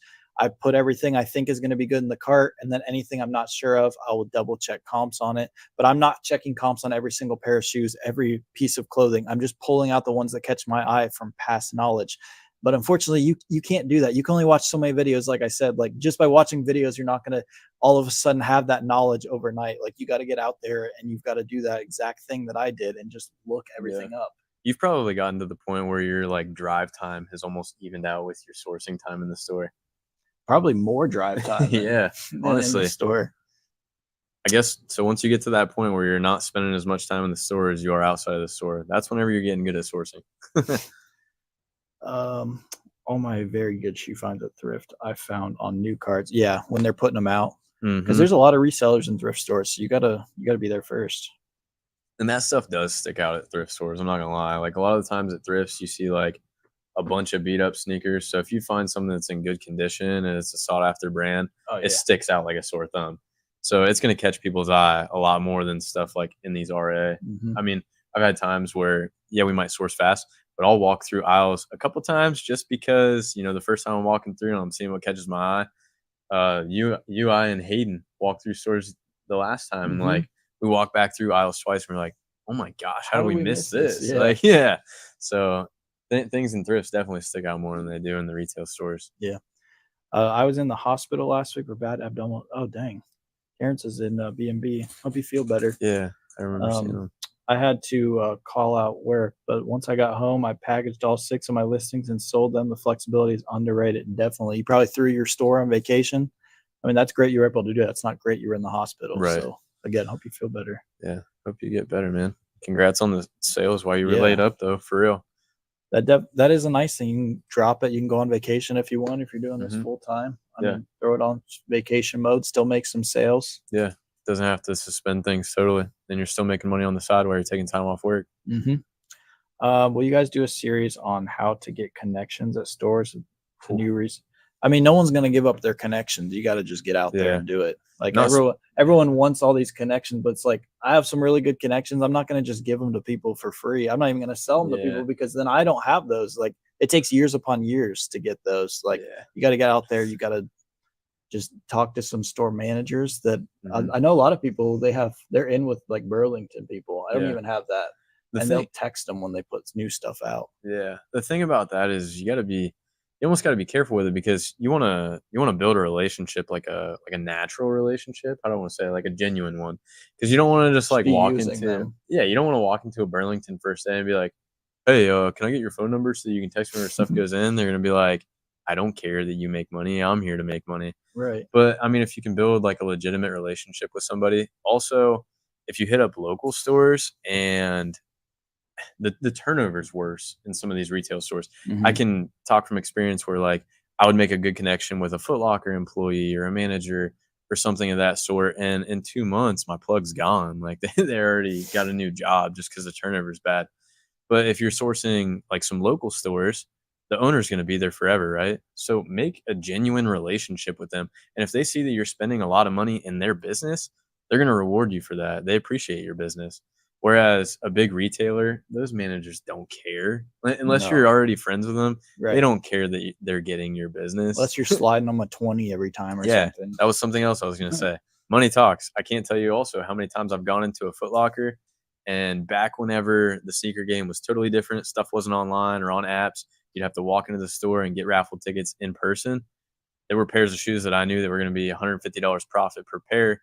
And I would tell the people, hey, you put my name on that list. That's 20, 40, 50 bucks a pop.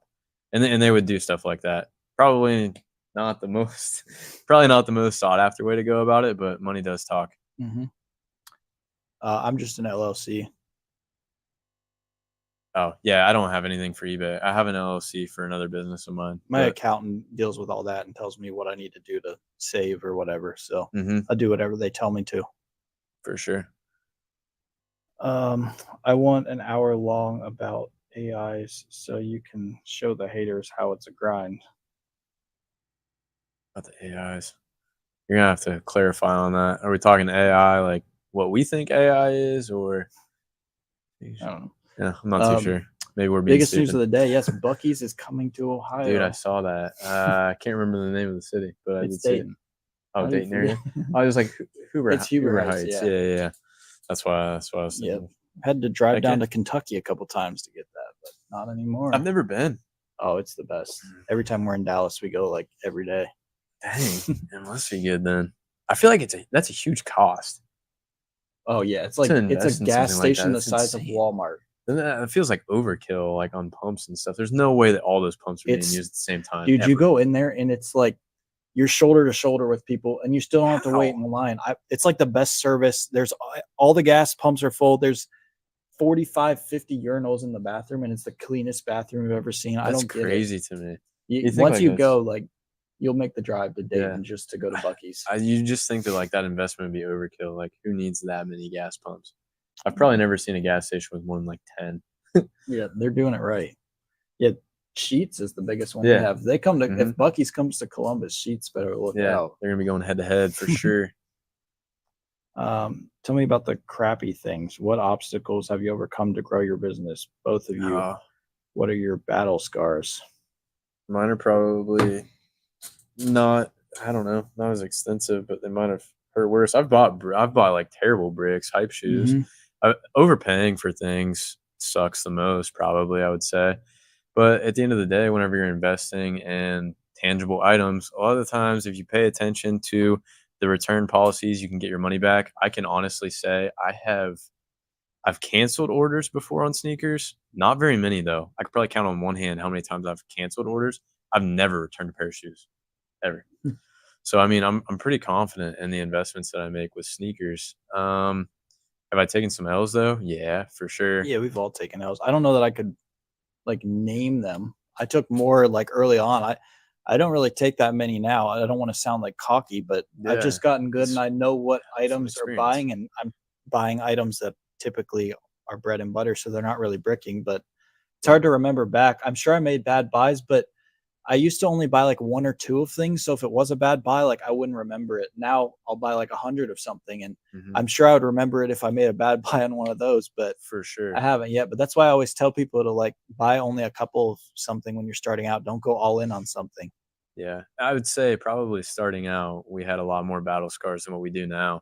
But that's kind of part of it. You have to learn how, the hustle is going to justify itself and how it's going to pay off. I feel like that was hard for me at first because I put my time into so many different areas where, like, eBay sometimes, whenever I was first starting out, I'd be like, is this worth the time, like listing and, tying up this money in inventory? And then I got a year under my belt and I'm like, okay, I made a few grand. There was extra money that I didn't have. And I only tied up X amount of dollars in my inventory that I didn't really need. So yeah, it was beneficial. I feel like the time more than anything, and just understanding that you can trust yourself and build a business on your own. Use eBay video upload feature in your listings? No, I don't. I've seen it before. I've seen it before with some sneaker listings. And I was like, oh, that's kind of cool, but Yeah. never used it. I don't even do anything for my description. Like I can list something in like 2-3 minutes. A lot of people spend Yeah. too much time on some stuff like that. Like list your items with good pictures, with a good title, at the right price. It's gonna sell. Yep. Do you feel that you can sell at a higher price on eBay and at a lower price on Mercari? Um, Not necessarily. It really depends on the item. Mercari's more like collectibles and stuff. I just cross list anything that I have multiples of on there. I actually always list higher on Mercari because you're going to get low ballers on there. Like I can't turn offers off like I turn offers off on eBay. So Yeah. I list higher on there, and usually they offer me about what I want. So that's when I take it. Mm-hmm. The only thing that eBay has over Mercari in that sense is more eyes. Yeah, a lot more So, eyes. Look at these fellas in person. Looks good. And hey, let's go, Caleb. We've been talking about you a lot this pod. Yeah. Hopefully you've been here for a minute. he'll have to go back and rewatch if he wasn't. Shout out Yeah. to Kid the Biz for Adam's headwear. That's facts. And shout out to yeah, All Let's AB hoodies for the gear, baby. That's what he said. He said All AB hoodies. Yes. Yeah, I'm stoked about it. Gonna have some hoodies, some crews, some hats, some other gear. Do you like eBay over Amazon? Yeah, I do, because I don't like to offer returns. I had 6 returns on 6,000 items last year that sold on eBay. And on Amazon, I get like 20 to 25% things returned. But I'm also in higher return areas. Like I'm selling a lot of apparel and stuff. Anything that has a size, I would not sell it on Amazon. Your return rates are going to be crazy. You like Wrench Flip said, Adam, on the last one about his Amazon business, sell boring stuff, sell necessities, and his return rates are like less than 5%. So just for what I sell, I like eBay better, but definitely just depends on what you sell. Amazon can be a better business model for other people as well. And you lose money on the returns too, somehow, indirectly, right? I mean, yeah, you got to pay originally to ship it, and then you got to pay the return shipping. Yeah. So you're eating a lot of costs. Amazon makes it way too easy to return items.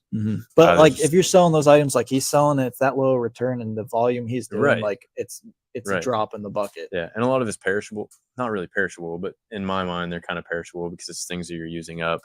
I mean, you're not going to return those. You're only buying it because you know that you use it. So he's in a good space there. Yeah, exactly. The only reason I have an LLC is just for protection. You don't even really need one to run your reselling business. Until I like started to blow up on YouTube and stuff is the only reason I even got one, just for more protection. But you don't really get anything more tax benefits or anything than just running a sole proprietorship. At the end of the day, it still comes back on like you and your taxes. Really, even in like the real estate space or like a retail business space, anything that you get into, an LLC is really just to protect you. Like Adam said, if something were to happen, like heaven forbid, you have a lawsuit or something, they're suing the business, not you personally. So it's only what the business owns that somebody could, risk. Yes. Yeah, Buc-ee's is known for their jerky. I like their beef brisket. Their beef brisket slaps. Dang. Place has it all. We have a gas station near me that has a crispy, crunchy chicken inside, like Hunt's Brothers Pizza. Oh, they have a chicken sandwich too? Yeah. Best chicken sandwich. Better than like Chick-fil-A or KFC. Buc-ee's. Shots fired. No, they make everything fresh there. They're chopping the beef brisket there. You can like smell it when you walk in. It's not a normal gas station. I'm telling you. I'm going to just take you in a car. And take you to I need to Buc-ee's go. I got to experience this. I have a question. It's going to be worth the drive. The panda picker that says it's going to be 3 hours away. It could be worth it. You never know. I got a question for Adam and for the chat. Drop it in the comments. Which one is better, Raising Cane's or Chick-fil-A? Cane's all day. That's what I'm saying, dude. It's hands down. It's like less than $10 for a basket of chicken, and Chick-fil-A, you got to pay that, and you get a small chicken sandwich. Like their portions are getting small. And their sauce too. Isn't even good. Give me the cane sauce all day. Yeah, I put the cane sauce on everything, dude. I ate Wendy's today and dipped it in cane sauce. Like, come on, sounds good. It's so good. Now I like the Chick-fil-A frosted lemonade. Have you ever had that? No. It's like a lemonade milkshake. Ooh, you have to try that. Hold on, this might get Chick-fil-A You're gonna have back to get in the that running with a Cane's box. Okay. Raising Cane's, yeah. See, we've got. I think it's Cane's, hands down. I've got people at work that argue with me about Chick-fil-A being better, and I'm like, you guys are crazy. They're like, well, if it wasn't for the sauce and the toast, I'm like, all right, you like 50% of the menu. What other restaurant do you like 50% of the menu? Like, that's pretty good. Right. Cane's only has like 4 things. Yeah. They've got the perfect business model. Ooh, Caleb, my biggest L was the helium miner drop. One drop too late. Yeah, dude, I got hosed on it too. I traded mine. Adam made me buy it from his relative for $1 million, and then now it's worth nothing. I'm just kidding. That was 100% my fault. I didn't set it up. No, in the short term, I thought I got hosed because I got one and I traded it to someone for an Xbox Halo edition, which Halo. They never released again. So that thing bricked initially, and I just held on to it and it sat here and collected dust. And then I found it like a year ago, and it was worth like $1,000, which was sick. Definitely won out on that trade. I could have took a big L on the helium miner. Yeah, the helium miners. I still have one.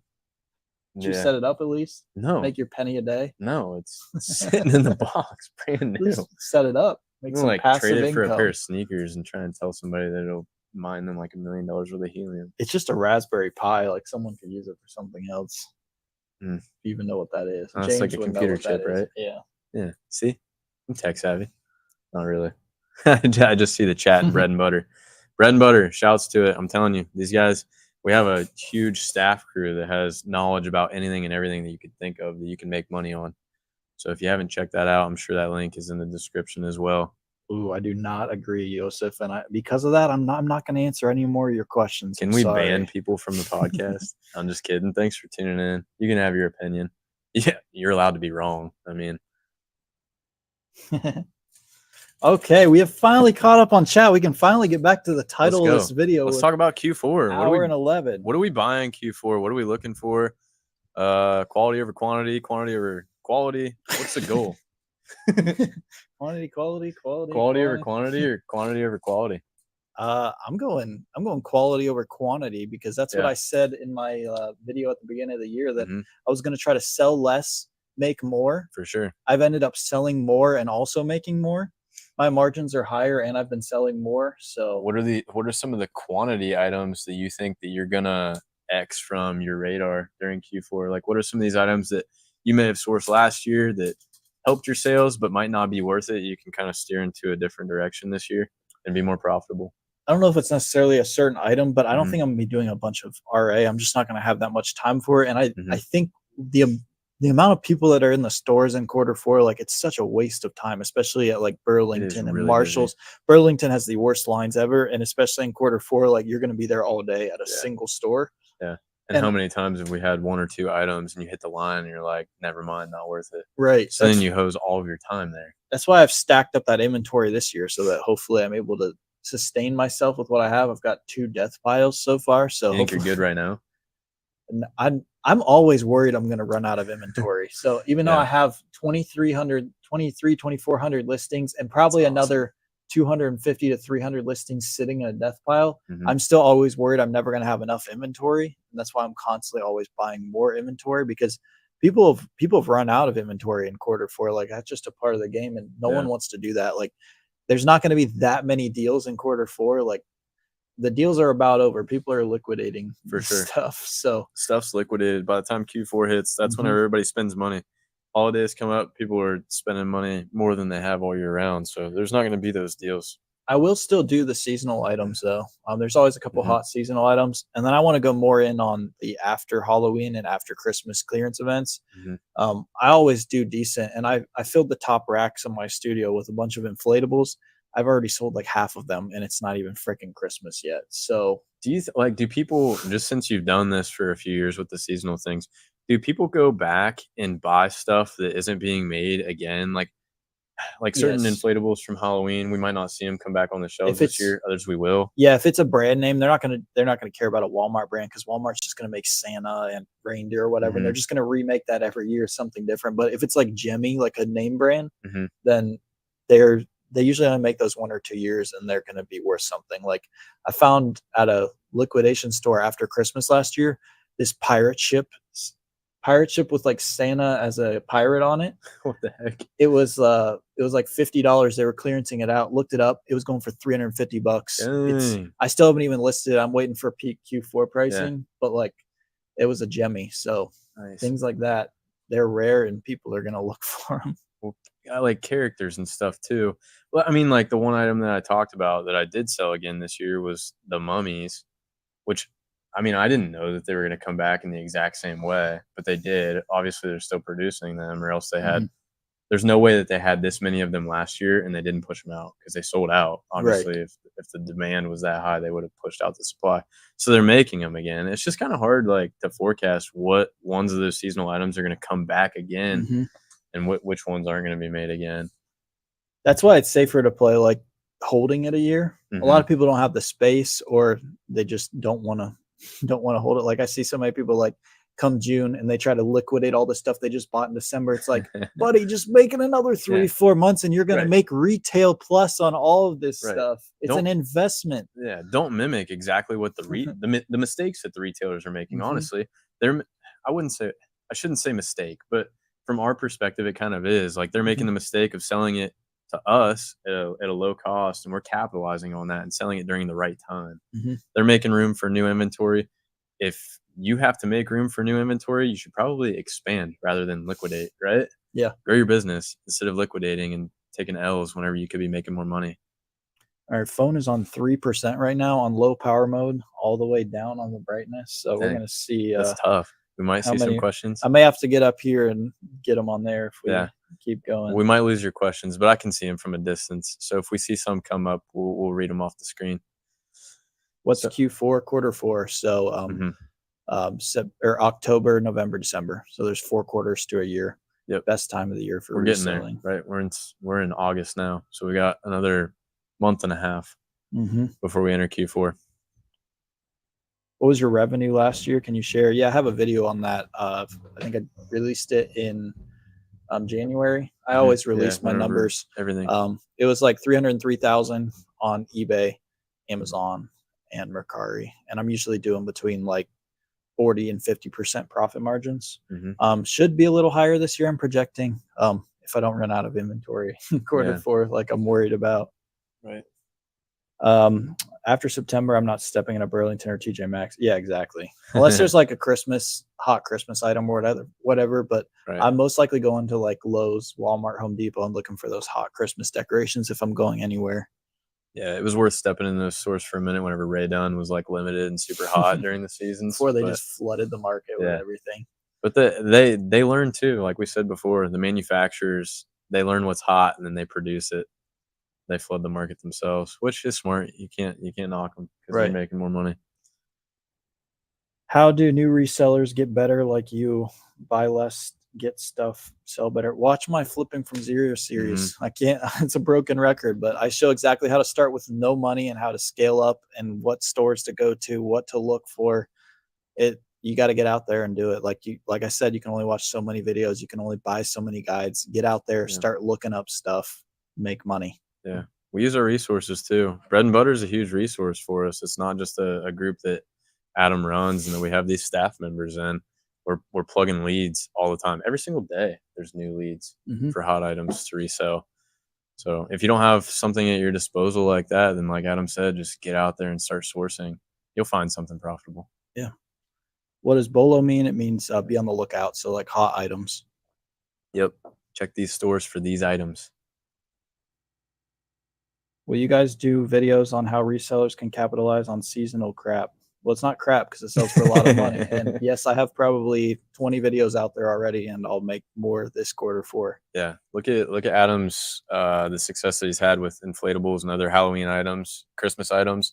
Those are both really hot. People go crazy for that stuff, especially in. You're gonna notice too. A lot of these items that you ship. Where do you think you ship the most like seasonal things to? I've noticed a trend on this. Mine all go to California because it costs the most. It does cost the most, but it's like high end areas where people are really, really into decorating their houses for the seasons. I think eBay just likes to make more on the shipping. Oh, thank you. Nice. Producer just brought us a charger. Watching from upstairs, Jeff Collins comes in clutch with the phone charger. Now we can read all your guys' comments, so keep dropping them. Yep, we're good to keep going. Yeah, and I'm super stoked about the seasonal items. I have fun with it because not a lot of people source my like depot stores, so I find all the hot items in mine. And normally it's really quick profit too. I remember one time Adam told me about these specific lights. He was like, "Hey, check your Lowe's for this." I no sooner than got off work, walked up the hill to my Lowe's, grabbed an item off a shelf. I kid you not, I took a picture of it in my back truck seat, and it sold before I got home. Made like $30 on a light. Yeah, there's some like hot spotlights and stuff Yeah. always. Yeah. I cleaned up on Hallmark Christmas ornaments. Yeah, there's always Mhm. hot ones. Kohl's clearance. Yeah, 75% off. I've got a couple of those stashed as well. From a couple of recent ones. Oh yeah, of course I've had a loss. We've all had losses. Like if someone's telling you they haven't had a loss, they they're just Yeah. lying to you. Like Yeah. even in all my what sold videos, like in many of them, I'll tell you if I have a loss. Like I'm gonna be straight up with Mhm. you. Usually at worst, probably on 90% of my bad buys, at worst, I'm breaking even. But of course, I've taken a loss on something that I just haven't calculated right, or the market just changed on it, and maybe I just wanted to liquidate it after a couple of years. Yeah. You're normally going to be close to breaking even once you have that intuition of what to buy and where to price it and what Mhm. shipping's like. Shipping's probably the hardest thing to learn, but once you get a handle on it, it becomes second nature. You can pick an item up or look at it and be like, I can ship this probably anywhere in the United States for under this amount, and then Mhm. that's where you set your price point. If you're good at that at least, and you can learn that sooner than later, then you're probably not going to lose very much money. Nope. But definitely happened. We said it Oh earlier. yeah. I've lost money on things. Have you ever? Oh wait, there's no. What's your 90-day total? I have two eBays. I'll pull up the Mine's one. small. Uh, I'm trying to balance them out so I don't have all my eggs in one basket. My other one is at like 30,000 or 31,000. This one's at 35,000. This one Killing it. has 1,300 active listings. My other one, I think I just pushed to 1,000. That pushed me to 2,300. Yeah. So I'm trying to catch them up to have them both be even. This one I kind of just list like random stuff on and Nike, and yeah, I list random stuff on both. If I'm Yeah. being honest. Yeah. I'm not a 5-figure seller on eBay right now. I do most of my stuff on Use eBay. StockX and Yeah. StockX, Go, eBay, in person. mhm. I'm pretty diversified over that. I mean, last year sales and sneakers were good, but that 90-day total is super impressive. Yeah, Um, I think the most I ever had when I had one account, I've always had like two accounts for like the last 2 years, but I only this year ramped up my second account to try to catch it up. Um, I think the most I had was last year in quarter four. I think I got up to like 60,000. So the fact that I'm at, maybe it was up to 80, I don't remember, but I'll be showing it in my what sold videos. I've been showing actually at the beginning. Actually, they haven't released yet. I'm like he's so ahead in videos. I'm like a month ahead in videos right now. So my last 2 to 3 that I filmed, I actually show both of my on my computer screen my 90-day totals on both of them because I'm expecting them to grow. I'm hoping they're going to grow in quarter Mhm. four, so we can watch that grow together. I think they're sitting at about 65,000 in the last one that I did as well, but be pretty cool if I could push those up to a 6-figure quarter four. That's actually my Sick. goal right now. I don't know if I'm going to be able to do it, but I think like one or two hot items that you totally eat stock on, that would carry it for sure. those It's gonna be American close. Eagle undies really helped. I Yeah, wish I would have bought more. it's gonna push it. You got some more. You got Yeah, I some know. more I'm here. excited. Uh, Austin's making a quick like $1.20 per pair. yeah, that's a perfect example of how. Um, Not saying that like it wouldn't have been successful on my platform, but it's something that I can oop to Adam quickly and he can capitalize on it sooner than later. Whereas I might hold that stock for a super long time and my listing's not going to get the attention that his did.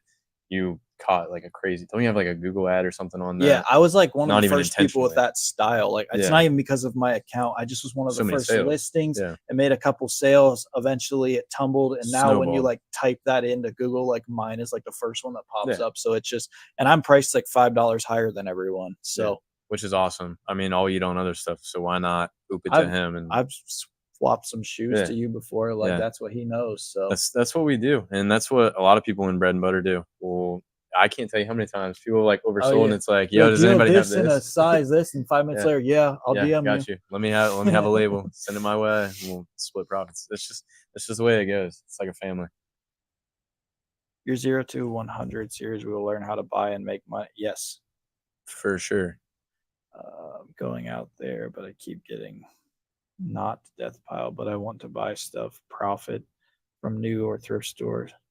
I wouldn't buy new to start. It's just not, Yeah. especially if you don't have that much knowledge, you're going to lose money and you're going to be done in this in a couple months. Like Yeah. it's because of the terms like brick and things like that. That's what new stuff does. Old stuff doesn't do that.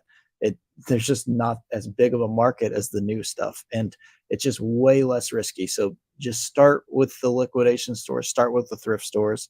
Way better profits, way better to start. Part of it's like building not a following, but it's kind of hand in hand with building a following on social media. Like you have to build sales and build a clientele on eBay almost. If Mhm. you're just starting your eBay store from scratch and you're buying new stuff, you're gonna have a really, really hard time moving that stuff unless you're priced really competitively. It's just things just aren't gonna sell because Right. eBay doesn't even know that you're really active on the platform. Mhm. People are gonna search your item and your item's not even gonna pop up unless they do a crap ton of scrolling. Mhm. So get into the stuff that you already have. Start hitting thrifts if you really feel like you need to go out and source and gain some experience. But I would not be investing a ton of money in inventory right off the rip. No. Question on bookkeeping. When you do retail arbitrage, do you get home and itemize receipts? I've been doing this for you. Oh, No, I do my bookkeeping like completely different than other people. I do it basically in like 1 month of the year. So all of my inventory purchases I buy with business credit cards that are only inventory purchases. If I have other write-offs like supplies and other stuff like that, I buy those with other credit cards. So those are all easily tracked on the credit card statements. Yes, I save my receipts in case I'm ever audited or anything. But then the way I do my cost of goods sold is my accountant has a formula where I give them the beginning inventory and ending inventory. So at the beginning of the year, January 1, I print off my entire inventory. I go item by item, how much I paid for all those. I give them that. I give them my how much my credit card statements are for all of my purchases. Then I pull all the rest of the numbers straight off of the platforms. eBay and all those have the fees, the shipping that you paid for all of them, and it's easy. When you're starting out though, I would just do an Excel spreadsheet. yeah. That's the easiest way to do it. It became too much when I started selling over like 10 items a day, so I just um, found whatever way worked for the accountant, and this How, works well for me. how do you keep up with your cost of goods sold then? Are you tracking like as soon as you No, they have source a items? formula. So I give them my purchases and I give them my beginning and ending inventory, and you like plug that into a I got formula, you. and it pops out what your cost of goods sold I got you. was. I don't know how it works. I just do what Yeah. I just get them what they tell Yeah, yeah. me I No, that need. makes sense. I feel like, yeah, for me, like I'm on a much smaller scale with just the eBay portion of things. I'm kind of doing that as a side hustle and a little bonus at the end of the year. So eBay stuff I can handle on a spreadsheet. I leave the tags on everything until it sells. If I'm taking pictures of inventory, I'm hiding the tag in the pictures. So I keep the tags on them. Once I sell something, it's a really easy reiteration of how much I paid for it. Plug it into the spreadsheet. You've got your cost of goods sold, what it sold for, what your fees are, what your shipping costs, what you charge for shipping. And then from there, you can easily track your net profit, your gross profit, and turn that into your accountant. Let them do the Mm-hmm. work. It's good for you to know it though. Like, Yeah. I never wanted to go to a tax professional, to an accountant, and be like, hey, here you go. I'm handing this to Right. you and I'm leaving and I'll come pick it up. I want to understand like how my business is working and from multiple different aspects, whether that's the eBay stuff. We're going to get a lot more tax forms this year. I'm going to get eBay, which I've never had before because I Enough. haven't done $20,000 in sales in a year. I've only been doing eBay for what, like 3 years, 4 years. And it's been a super small side hustle for me. But I'm going to have an eBay one. I'm probably going to have a GOAT one, a StockX one. I don't even know what else. Maybe YouTube, I get depending like on, 20 of them, so I'm yeah, just used to it at this point. you're getting a lot of forms. But like you said, you got to like know what it's going to be, because if you're, especially if you're doing this as a full-time job and you don't have any other income, like I've seen people that are like, "Oh crap, I owe like $26,000." And you don't I prepare for And you it. don't have that sitting there. Like Hmm. you got to be saving for that as well. Yeah. So you got to make sure that you kind of have a ballpark idea of what you're going to owe. Yeah. My first year in business with the storage units, I was scared to death to spend a single penny that I made from the business because I thought that I was going to have to surrender so much in tax money. And then once you get that year under your belt and you actually learn and understand how your taxes work, you get so much more comfortable with it. Mhm. And it makes you, the learning process will help you in other areas of business as well. Definitely. What's liquidation stores? Just Google liquidation store near me, Mm, pallet place near me. There's all different types in all different parts of careful the with them country. though, right? careful you with mean? them. Like, I've seen some places like Oh yeah, near there's me. bad ones. Yeah, they're put like look at the reviews. Yeah, just go Make sure there. that it's like new stuff, like Mhm. new returns Search or Facebook too. new People overstock. people will drag them if they're bad on Facebook, Yeah, so you'll for know. sure. There's been a few near me where like the prices are high and people will say they've never had any good return from them. Mhm. So yeah, just beware whenever you're researching those. I do say I like how you don't advertise your eBay store in your videos, but I would get it if you did. Yeah, I mean anyone can find my eBay stores. It's not that hard. You see everything that we Yeah, sell. I mean, and the one guy that recently called me out, he found my small eBay store, not even the one that Yeah, I just put in. He's like, "You've only sold 777 items," and I'm like, I'm not even gonna one fight him on store. it Yeah, because like, what good is that gonna do? But that's my second store, buddy. Like, you'd crap yourself if you saw my main one. yeah, for real. But no, I don't want to show my eBay store because that's probably going to double my sales because I have a following Mhm. and I'm trying to show on this channel that you don't need a following to make sales. I've gotten that question a lot. People think that you need a following to make sales. You don't. All you have to do is find items that have a good sell-through rate, Mhm. list them at trending prices. That's what I'm doing. Now, both of my stores have close to 1,000 followers. So I know that's not just people buying stuff. I know people have found them and that's great because Mhm. it takes probably 2-3 minutes. Watch my what sold video. You'll be able to find at least one of them right away and the other one probably within 5 minutes. Yeah. So the people that ask or say they can't find it, then take some initiative because it's really Yeah. not that hard. Yeah, I there's show everything I sell every single there's weekend. tens, if not hundreds of items Yeah. on every single what sold video that you could search that exact item and find it. I just I have a what sold posting, I don't know, next week, I think. I'm ahead a week or two on videos too, where mine was just like a short weekend, and I was talking more about what's going on with inventory that's happening right now and what I've been looking for to make money on, good things that I've done and mistakes that I've made here recently with sourcing and reselling things. But again, like all you have to do is just search the items. You can find the stuff. I'm Mhm. not saying go and do it. Another reason is like we have leads that are valuable to these groups that we're in, bread and butter especially, that we don't want to spoil that for everybody in the group because they're in there and they have a Mhm. right to some of those leads that we don't want to share. And just showing the items, the types of items that we're looking for and stuff. But I just got really tired of seeing a lot of YouTubers that I'm like, this person really has no idea about how to resell. They're only making sales because they have a following. I'm Mhm. not going to name names. There's a lot of people that do it, but they have a big More than that. following. They make like 20 sales a day.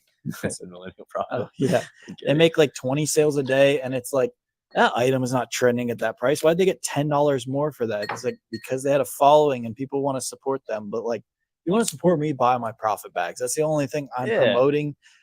I'm not promoting my eBay stores. I don't need help with that.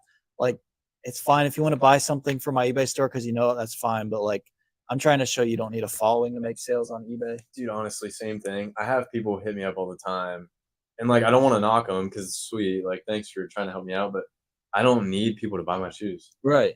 Like, I could sell 100 pairs of shoes tomorrow if I wanted to. That's not Hmm. the point. I have the inventory that I'm trying to grow. It's more like an Right. investment in my space of sneakers.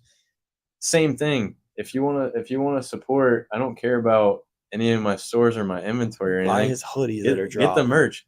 It would make me so much happier if I saw people with a hoodie that they enjoyed wearing that just so happened to have my name on it, than you buying a pair of sneakers from me and rocking them. The same pair of sneakers that 20,000 other people have that I'm not gonna even remember that you bought from me in a year.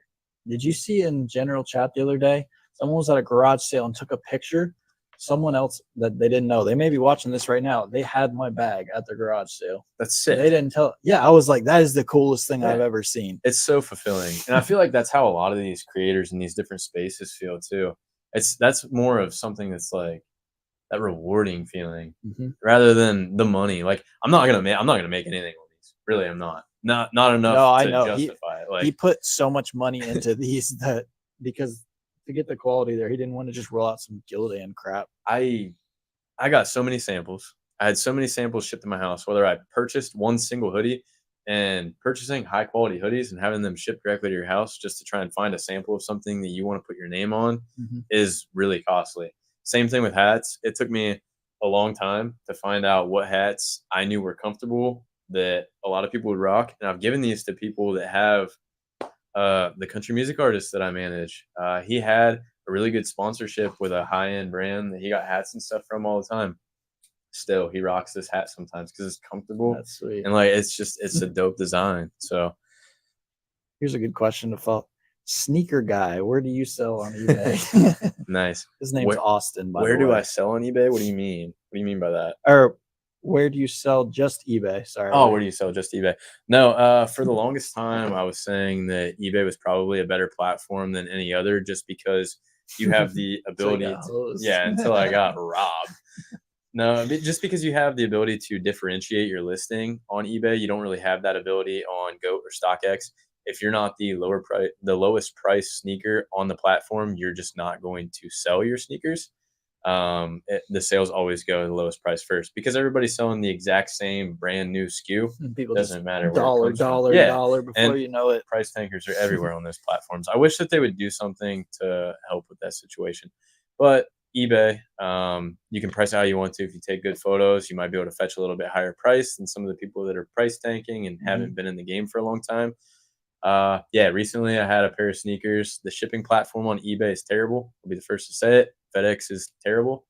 You also took it to a pack mail. That was partly on you. Partially my fault. Still ticked off about it, but I still like if I see FedEx drivers around my area, I want to stop them and be like, "Where are my Yeezys at?"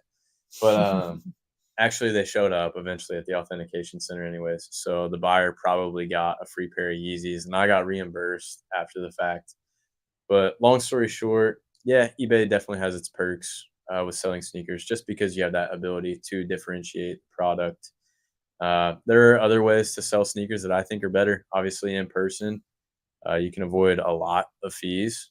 eBay's fees are actually competitive with a lot of these bigger platforms like GOAT and StockX. The shoe fees are way lower than a lot of the retail items that I'm selling on there, a lot of the clothing items and collectibles. So that's enticing as well. But I love selling in person. Right now, I think my favorite place is a consignment store that I'm involved with. I'm going to be sitting down for an interview with him this week. So hopefully that video will be up in a couple weeks on my channel. You guys can see everything that goes into starting a sneaker store, and not just any sneaker store, but a consignment store, which is a different angle on all this stuff that I've covered in the past. I've sat down and done cash outs with other sneaker stores, but they're mostly just buying and selling their own inventory. So this will be a different angle. It'll be kind of cool. With a slight rip of the top of the tag allows you to slide the tag back on after you take pics. That's true. Yeah, it is. I'll slide it like in the shoes too for like Burlington ones. Yeah, I'll like slide it under the retail tag or put it in the color of the shirt.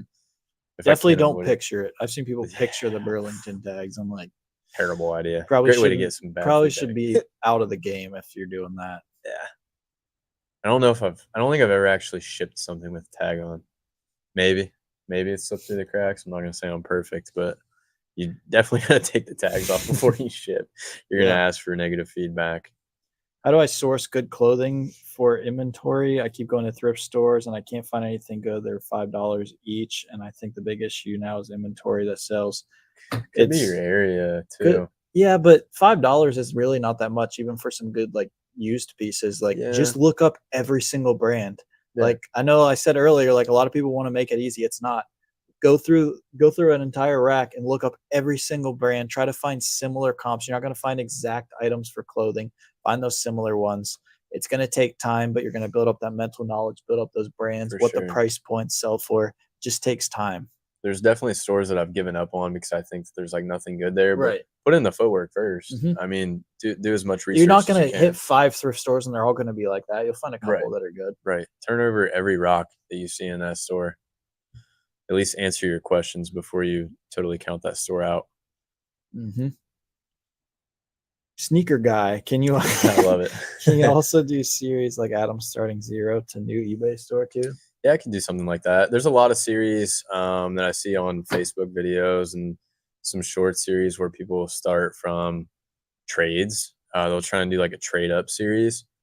It's kind of overplayed right now. I'd like to do a new twist. So many people are doing it. I feel like a lot of people are doing it. I've seen people go from like they're trying to go from like a penny to a phone or like a Tesla or that like guy a house. That's doing a Tesla's been doing it for like a year and a half now. Yeah, I mean, dude's got a following. So like, no, it's sweet. His videos are sweet, but I'm like, can we get this like? It's like the dude with long hair, right? Yeah, like the younger dude with long hair. He wears the Magikarp hat. Yeah, he makes really good content. It's really entertaining. He is super entertaining. He's a really outgoing dude. But I've seen a couple times in there where like he'll do like a 3-for-1 trade or something, or then like there'll be a gap there where people help him out so much where I'm Mhm. like, That's only because you're his just his following. you're They're not just gonna do it for you. no, you're just getting a post on your channel because they know that you have like I don't even know. He's probably got over 1 million He's got over a subs. million. Yeah, he's got a really good following, which is fine. It's still an entertaining series, but yeah, I wouldn't count it out. I might do something like that. Who's the better golfer, sneaker guy or profit guy? We play really well together, but We Adam's do. better than me. Oh, I wouldn't say that. No, you are. I'll be the first to admit it. We both do. Every time I play with Austin, we both shoot in the 70s. So Which is like in high school, I don't think I ever broke 80 in a match. I broke 40 in a 9-hole match in high school. I mean, that was like 10 years ago now. But yeah, we always played really well together. We've been neck and neck a few times. We play a pretty legit scorecard whenever we're together. Oh yeah, only one mulligan per. Yeah, a mully on a tee. Yeah, that's first tee or last breakfast tee. ball. Yeah, we have fun though. I like playing golf. What platforms do we sell on? I sell on eBay, Mercari, Amazon. He already mentioned what. I love it. Yeah, StockX, Go, eBay, in person. Sneaker conventions. Yep. There's not really a space like that for retail and online, but you have like your route sales and like big garage sales sometimes where you can, I wouldn't say liquidate stuff, but you're avoiding fees, kind of liquidating. Lots of money. What? You said avoiding fees, taxes? No, not taxes, just fees. Oh yeah, you're definitely claiming all that cash. Yeah, I do.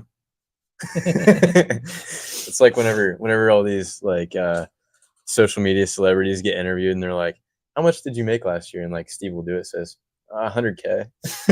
Like whatever, dude. You're playing 50K blackjack hands because last he gives night. away so much money. Yeah, he's just writing it off. Yeah, for sure. No, whenever I say avoid fees, I mean like you're doing cash deals and you don't have to worry about your 10% fees from StockX. Plus, you've got that shipping label that you're dealing with. So it's always more enticing to be more profitable.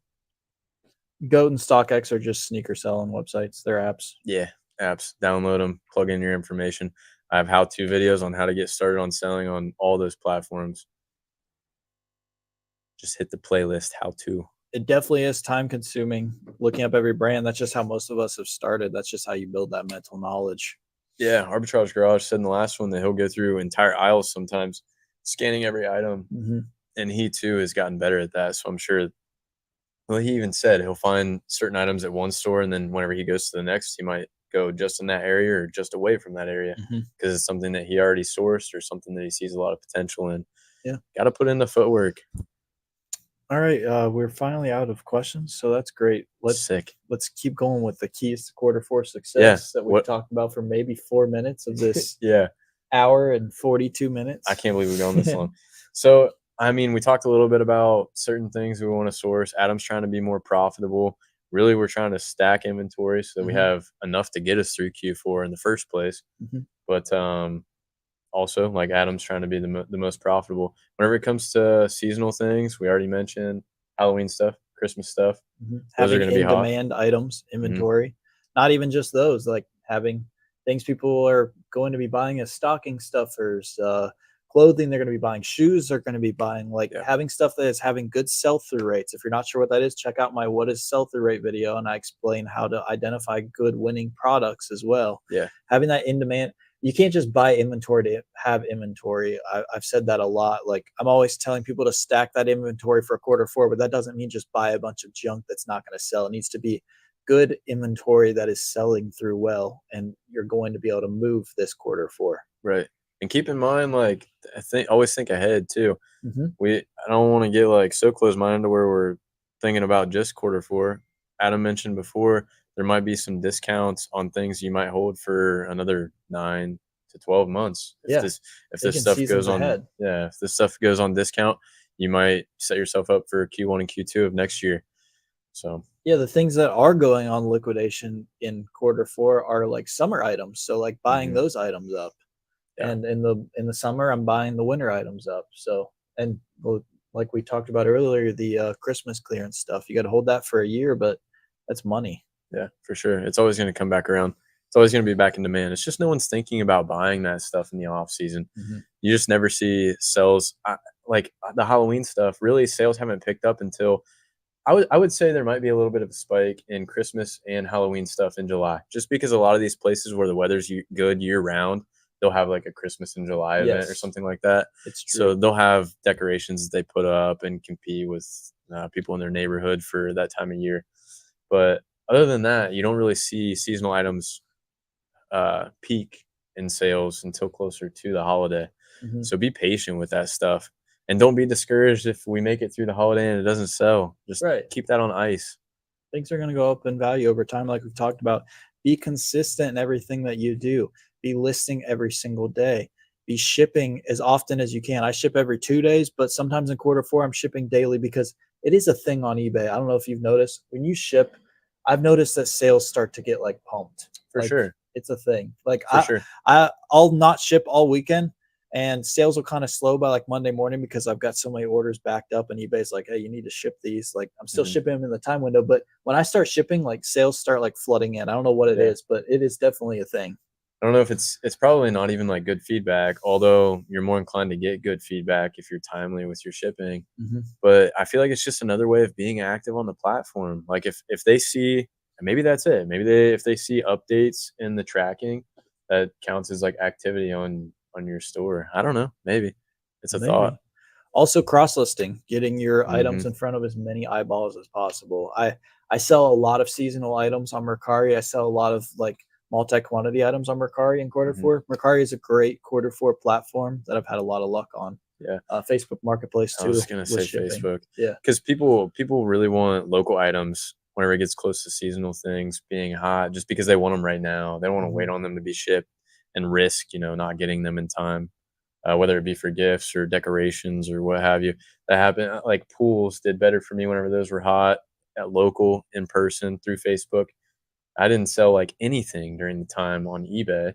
And it could have just been because, I had stale listings. I wasn't as active on the platform, but they did well for me on Facebook Marketplace just because that's where people were looking for them. Mhm. All right, back to questions. If I joined Bread and Butter, would you learn from you guys? Yeah, we have a bunch of people in Yeah. there, but honestly, like, I'm not even trying to be rude, but with a Yeah. lot of the questions I'm seeing, and it kind of seems like you're just starting out, I would not join Bread and Butter. At this point, it is a heavy leads group, and you could dig yourself in a hole not knowing what you're doing. It's really for people looking to do retail and online arbitrage that have had some experience. Yeah, we have people in there that can answer questions and stuff, but Mm. I would really start out with like thrift stores and liquidation first and kind of get your feet wet, start learning and selling through things And first. a lot of the staff members in Bread and Butter are creators as well. Mhm. So, like, if you look through Adam's channel and you see other people that have been featured on his channel, whether that's like myself or Caleb or Dana or Arbitrage Garage, there's so many of them that are posting videos that are teaching you how to get into these things and get Mhm. started.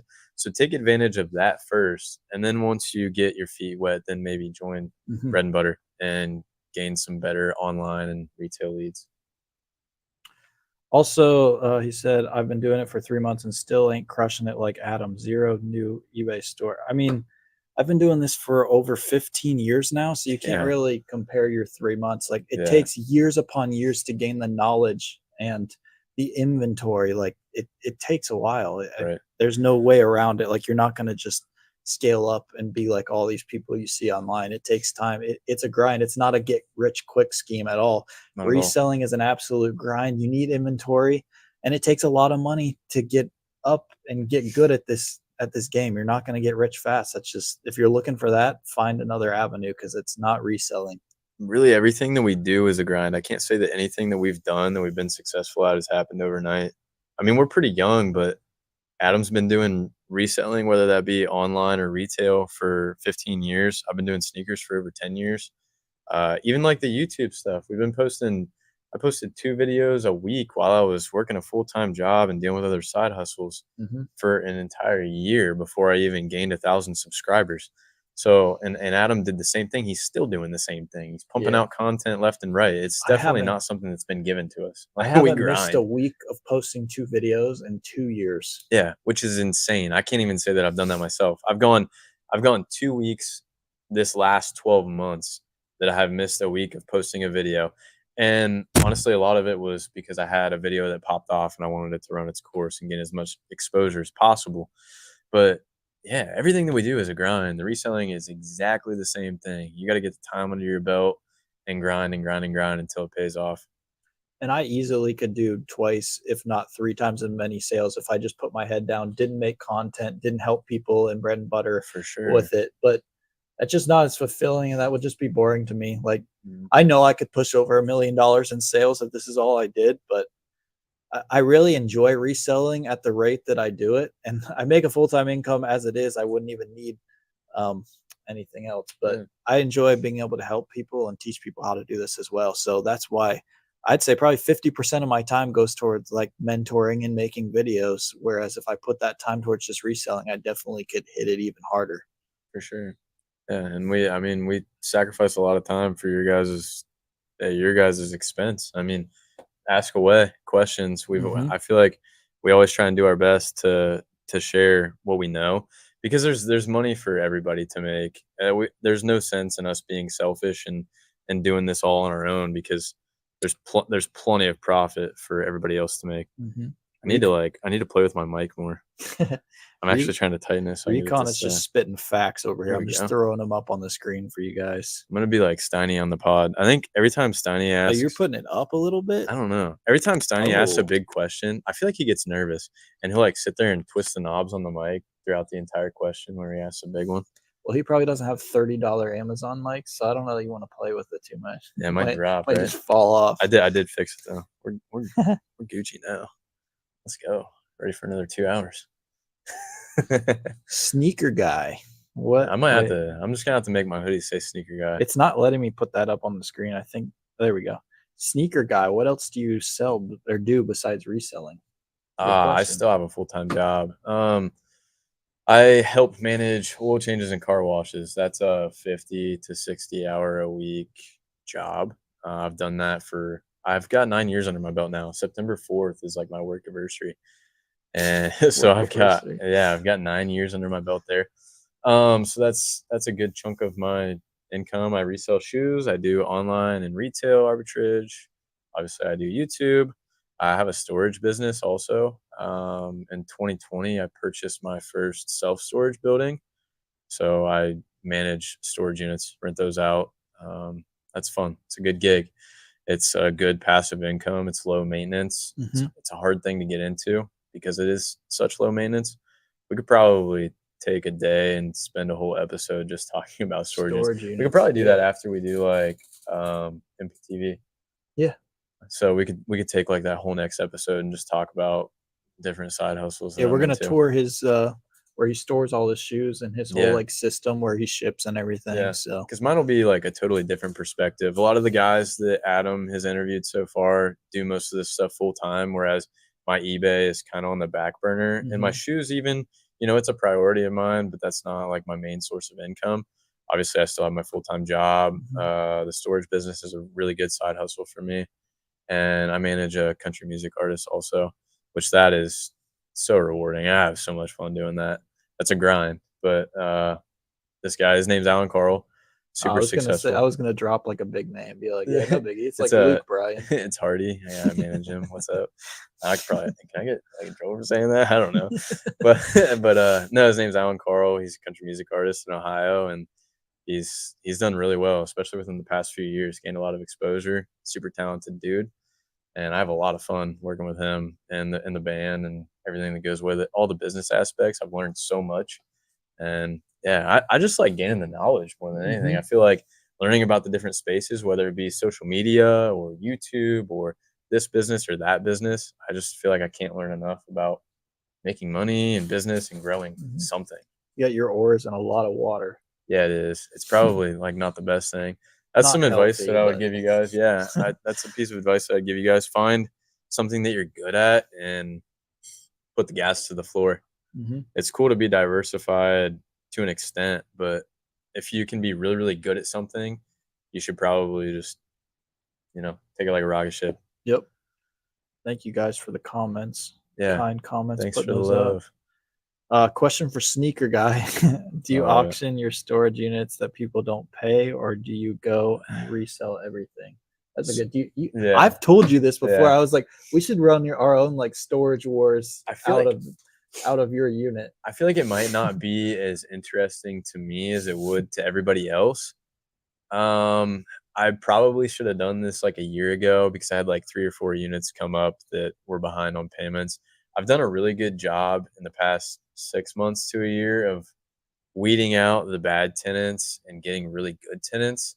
I only have one small building right now. I'm working on expanding, so I've been able to be a lot more selective with the people that I rent to. And it's been good. So I haven't had a lot of turnover on units. So something, and the ones that I have, it's junk, man. It's crazy what people pay to store. It's Mhm. insane. It really is. But like right now, I've just had a guy that I work with has been volunteering to clean out storage units, and then if he finds anything good, it's his. He gets to keep it. The way that I benefit from that is I get to turn over the unit quicker. So if he can get in and clean it out quickly for me, I can rent it to the next person and start making money on it immediately. Haven't auctioned anything though. Just not a big enough space. I'd be like the solo auctioneer, like auctioneer, be like $1 Yeah, for sold. real. For real. It would be fun. The guy that I work for, he has a lot more storage units than me, and he'll have auctions every once in a while. Oh, nice. So that'd be a cool thing to cover Maybe too. once you open up your second one, you'll have Yeah, enough yeah. content for that. Yeah, that would be cool. I appreciate you guys. I really want to do this full time next year. I'm workers comp, and that's why I ask you guys. Definitely don't try to scale up too fast. It takes years to scale up to a full time business. Mhm.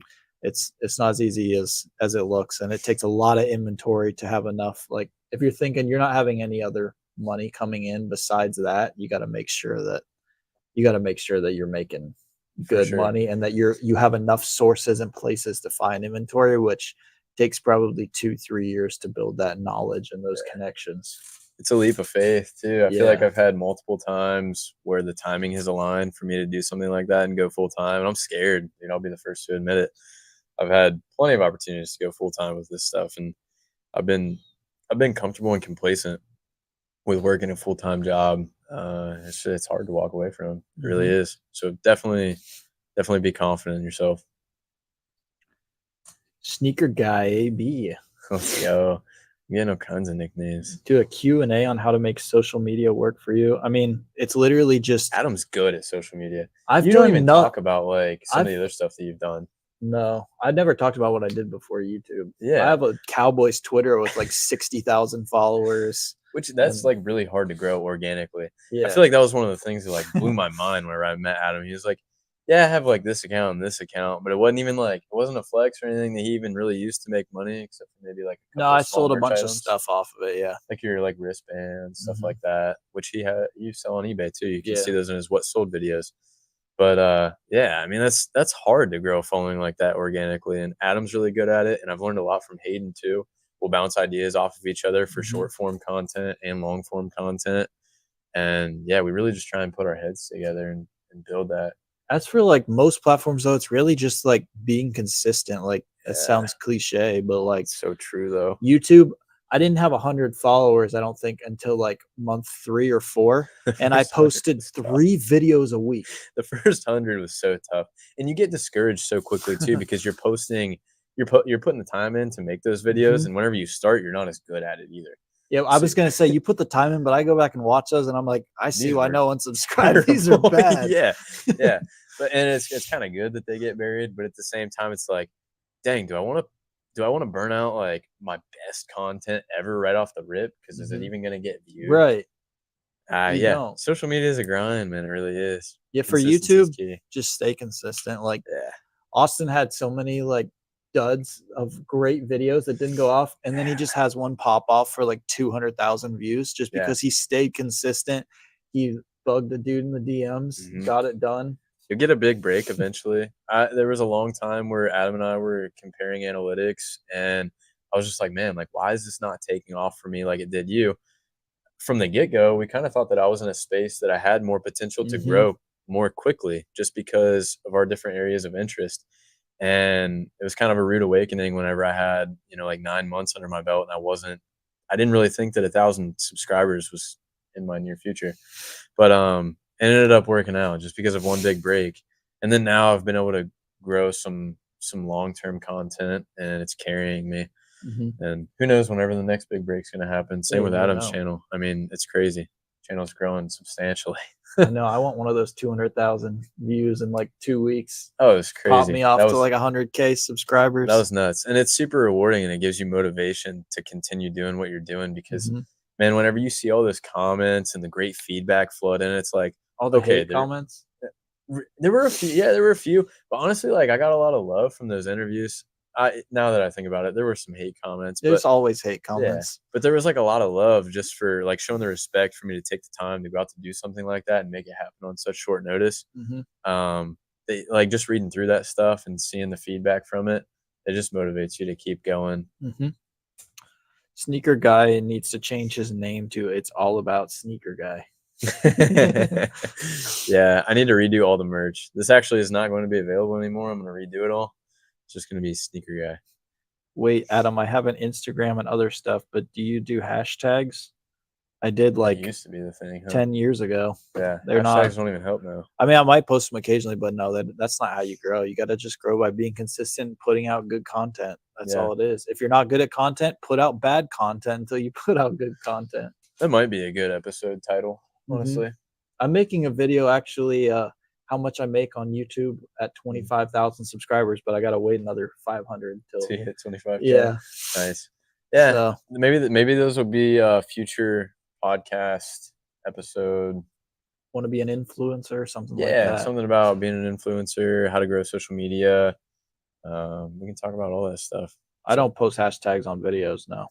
Maybe they do, but I'm still not very good at getting views because I should be getting more views per my videos, but it's probably because I'm just boring. Yeah.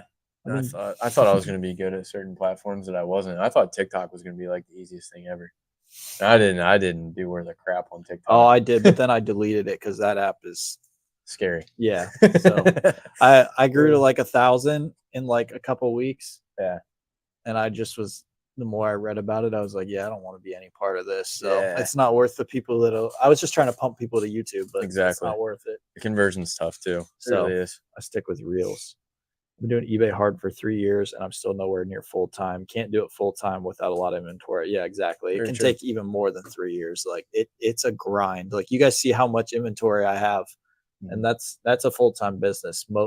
You'll see on next Thursday the house that we tore, Dustin's warehouse. I think he just went full time a year or two ago, and you'll see how much inventory that he accrued over that time, and it's crazy. He's literally filled a house with it. It's insane. I'm so stoked to see that tour. That's gonna be sick. And it's got to be good inventory too. Can't just buy stuff to buy stuff. We've talked about that many times. What's good content? Content that people like. Yeah, people. The content's one thing. Your thumbnail and your title is another. Yeah, like I feel like I'm better at making good content than I am then like titling it because I don't like clickbaiting. I hate it. I feel guilty. If you don't though, and you just put what's in the video, like no one's gonna click on it, and it's annoying because I put hours upon hours into this video. Like my freaking series that we were just talking about, my flipping from zero, I put so much time into those, and every single time it's a 9 out of 10 or a 10 out of 10 on my, which isn't good. It shows on YouTube your last 10 videos, and you want a 1 or a 2 out of 10, and every time it's a 9 or a 10 out of 10, and I'm like, what did I do wrong? I made good content, but I'm feeling like it's my titles and my thumbnails. There's probably times where you could post a really, really good title and thumb and just a black screen for 5 minutes, and you could probably get just as many views as you do. It won't last long term. Yeah, the good content ones though, even with bad thumbnails and titles, will do better over time, long term. So that's whenever the good content comes into play. And also, like, it's an ongoing battle trying to get good retention. Like, we're not trying to just post a good title and thumb because we want people to watch for 5 seconds. I want people to watch the entire video. So that's been an ongoing battle for me, and that's something that I've learned from a lot of these huge creators. Mr. Beast is the best at it, hands down. That's why he has the channel that he does. He keeps viewers entertained throughout the entire video. His retention rate is insane. If you can keep people engaged in your content, then you're going to do really well long term. Just say jack faces. Where we at? Dude, I don't want to make videos on like how to make content. Like, I'm passionate about eBay and like selling. I'm not necessarily that passionate about making content. If I'm being honest, I'm making the content on something that I am passionate about, and I'm making it to help people, but I'm not necessarily like passionate about making content. If I was, I'd be making 3-4 videos a week. Yeah. I feel like it would be more. We'd be more inclined to do it if it was like how you can tie in social media with reselling. Maybe we could do like a pod topic on that where we also are fueled by Q&A like this Mhm. today. That'd be something that we'd probably make content on. Yeah. Not a specific video about it. That is facts. Dog content is good content. I try to get Sunny in Everyone my loves videos dogs. whenever I can because Dogs they and always do well. babies, dude. Like you can't hate babies or dogs. No. It just doesn't happen. Hold up. What's the deal with TikTok? Oh, just the fact that like China gets all your data China. and spies on you. Yeah, TikTok's creepy too, man. Like the way that their analytics and their algorithm works, some of the stuff that pops up on my TikTok feed should not pop up on my TikTok feed. And the way that how good it is kind of insane sometimes. Yeah. Like It's scary. it If really you read is. the terms and service that you like have to agree to, it's like they basically get your like It's first super child. invasive. Yeah, super invasive. So I can see how a lot of people are uneasy with it. Also, it consumes way too much time. Dude, you can go on TikTok and start scrolling, and there's been times where I've literally scrolled across videos where it's a person that's talking to you and they're like, "What are you doing? Get off your phone. Get off TikTok. Go do something." And I'm you're like, just like, "Bro, you're right. Like I've been on here for 25 minutes and I can do so many more valuable things with my time than scroll through TikTok." it's become an addiction to a lot of people, which we're trying to make reels and stuff that people watch. So we're kind of feeding same into short it. form. But it's the thing about gaining retention. It's hard on these long form videos that we're doing. It's hard to if you post a 10-minute video and you're getting people to watch for more than like 3 minutes, that's a home run. Oh yeah. Honestly, that's really good. So if you can get people to watch, I mean, if I've got shorts that are like 12 to 15 seconds long and I'm getting Mhm. like 150% retention rate on it, so people are watching it like 1.5 times before they swipe past it, that's a dub. Like that's really rewarding to me. And that's tough to do, but Mhm. it's more likely than getting somebody to watch a full 10-minute video I agree. I like Instagram reels more. for sure. YouTube Shorts is sweet too. I had way higher hopes of what they were gonna do with the monetization. Yeah. It's like pennies, dude. Everybody thought that I saw Bradley Martin rolling out like a ton of shorts from his podcast and stuff, and but it's pennies, dude. Like if you're getting, Right. you have to get like 1 million views on one to even I cash think out. I think long form is going to come back just because For there's sure. like 100 times more short form Yeah, creators right there's so now much than long. competition. Yeah, like I feel like it's going to come back, and that's where the money is. So that's where Mhm. people are going to go. People's lost their attention span. That's why That's all it the is. short form is, but it's going to come back. People are Yeah. going to get tired of watching 30-second videos and go back to the 5 and 10-minute ones. Mhm. I'll have to catch the Yeah. rest later. God bless. Have a good night. Thanks for the awesome live. Appreciate it. I will definitely enjoy that brisket and the chicken sandwich. Thanks for tuning in. Thanks for coming back. Whenever you do come back, make sure you drop comments then so that we can Yeah. refer back to those, answer more questions. Definitely. What do we think of Harry Tornado and reseller Tom, both full time? I don't really watch other creators. I don't either. I don't have time. I try and stay away from it. Whenever I first started my sneaker channel, I didn't want to watch other creators because I didn't want my Mhm. channel to be just like somebody Exactly. else's. I'm not going to copy someone else's content. Like I'm trying to Yeah. make my own stuff out. Yeah, there's That's guys probably that I like why I'm watching. not. Probably if I would watch some of the successful ones, how they're titling them, what the Yeah. content's about, We I might probably grow would faster. do better. But Yeah. I'd rather just do me and make my own stuff. The only reason that I watch some of them is because like on my sneaker YouTube channel, you're gonna have suggested stuff come up that's like your content. Mhm. And that's the only time that I see that stuff. I'll also like, I don't know about you, but whenever I'm on my personal YouTube, I'll look up stuff that I like. If I'm on my sneaker YouTube channel, I won't search anything because I want it to stay like in my niche. I feel like it affects like how you pop up on suggested people's things. Probably, yeah. I don't know. That's just the way that I think about it. But I don't watch a lot of other people. Really don't. Nothing against them. Yeah, facts. We'll start a trend. Delete TikTok. Dang, that's tough. That's like facing addiction. I deleted it after like a week of having it because I hated it. I have it, but I'm never on it. The only time I'm on it is if somebody sends me a message with something that's like super funny. Yeah. That's it. About to drop subscribers because people are addicted to TikTok. Yeah, everybody's watching TikTok, huh? You bums. Oh, No, they're shoot. watching us right now. Yeah. Thanks to the people that are still tuned in. Definitely. All right. I think we're how far? Yeah. 210. We've crushed the crushed the questions. We've been I- here for a long time. We touched a little bit on. I hit everything on my Q4, notes yeah. to talk about. So Yeah. I mean, we can wrap it up and summarize if you want. yeah. Hit the topic about Q4 again, and Here's the things to know about Q4 that I have on my. I don't know why I just threw up a gang sign. gang. Q4 gang. What up? Q4. It's getting late. All right. Keys to Q4. Keys to Q4. That's hard to say. Keys to Q4. Daily listing, pulling down stale listings, selling similar, shipping as often as you can, pricing competitively, having in-demand inventory, finding hot seasonal items, being consistent in everything that you do, cross-listing, and for next Q4, loading up on past seasonal items that are on clearance. For sure. Stick with those things. You'll be successful Q4. Make sure whenever this posts, drop your comments, ask your questions. MPTV Cribs coming soon. Next pod will be revolving around the next Thursday after that. Yeah, the next Thursday after the So MPTV the Cribs post. 24th, I think. You got a couple weeks. Yeah, so next week will be the MPTV Cribs, and then the Thursday after, so the Thursday the 24th, we will do a live interview with Dustin, who's going to be on that. Yep, super stoked for that one. Make sure you guys subscribe. First link in the description. Oh yeah, sub to me too. I appreciate it. Sneaker guy. Yeah, you gotta change your name. Sub the sneaker guy at all AV sneakers on YouTube. I appreciate the support. Stay tuned for this stuff, and make sure you're tuning in to both of the videos that we've been posting on our channels. Yeah. Thank you guys so much for watching. It's been a great audience, and we really appreciate all the questions. Thanks for tuning in to our first in-person live podcast together. I'm stoked to keep doing these. There's money to be made everywhere, guys. Let's go get it. Thank you for watching. All about profit.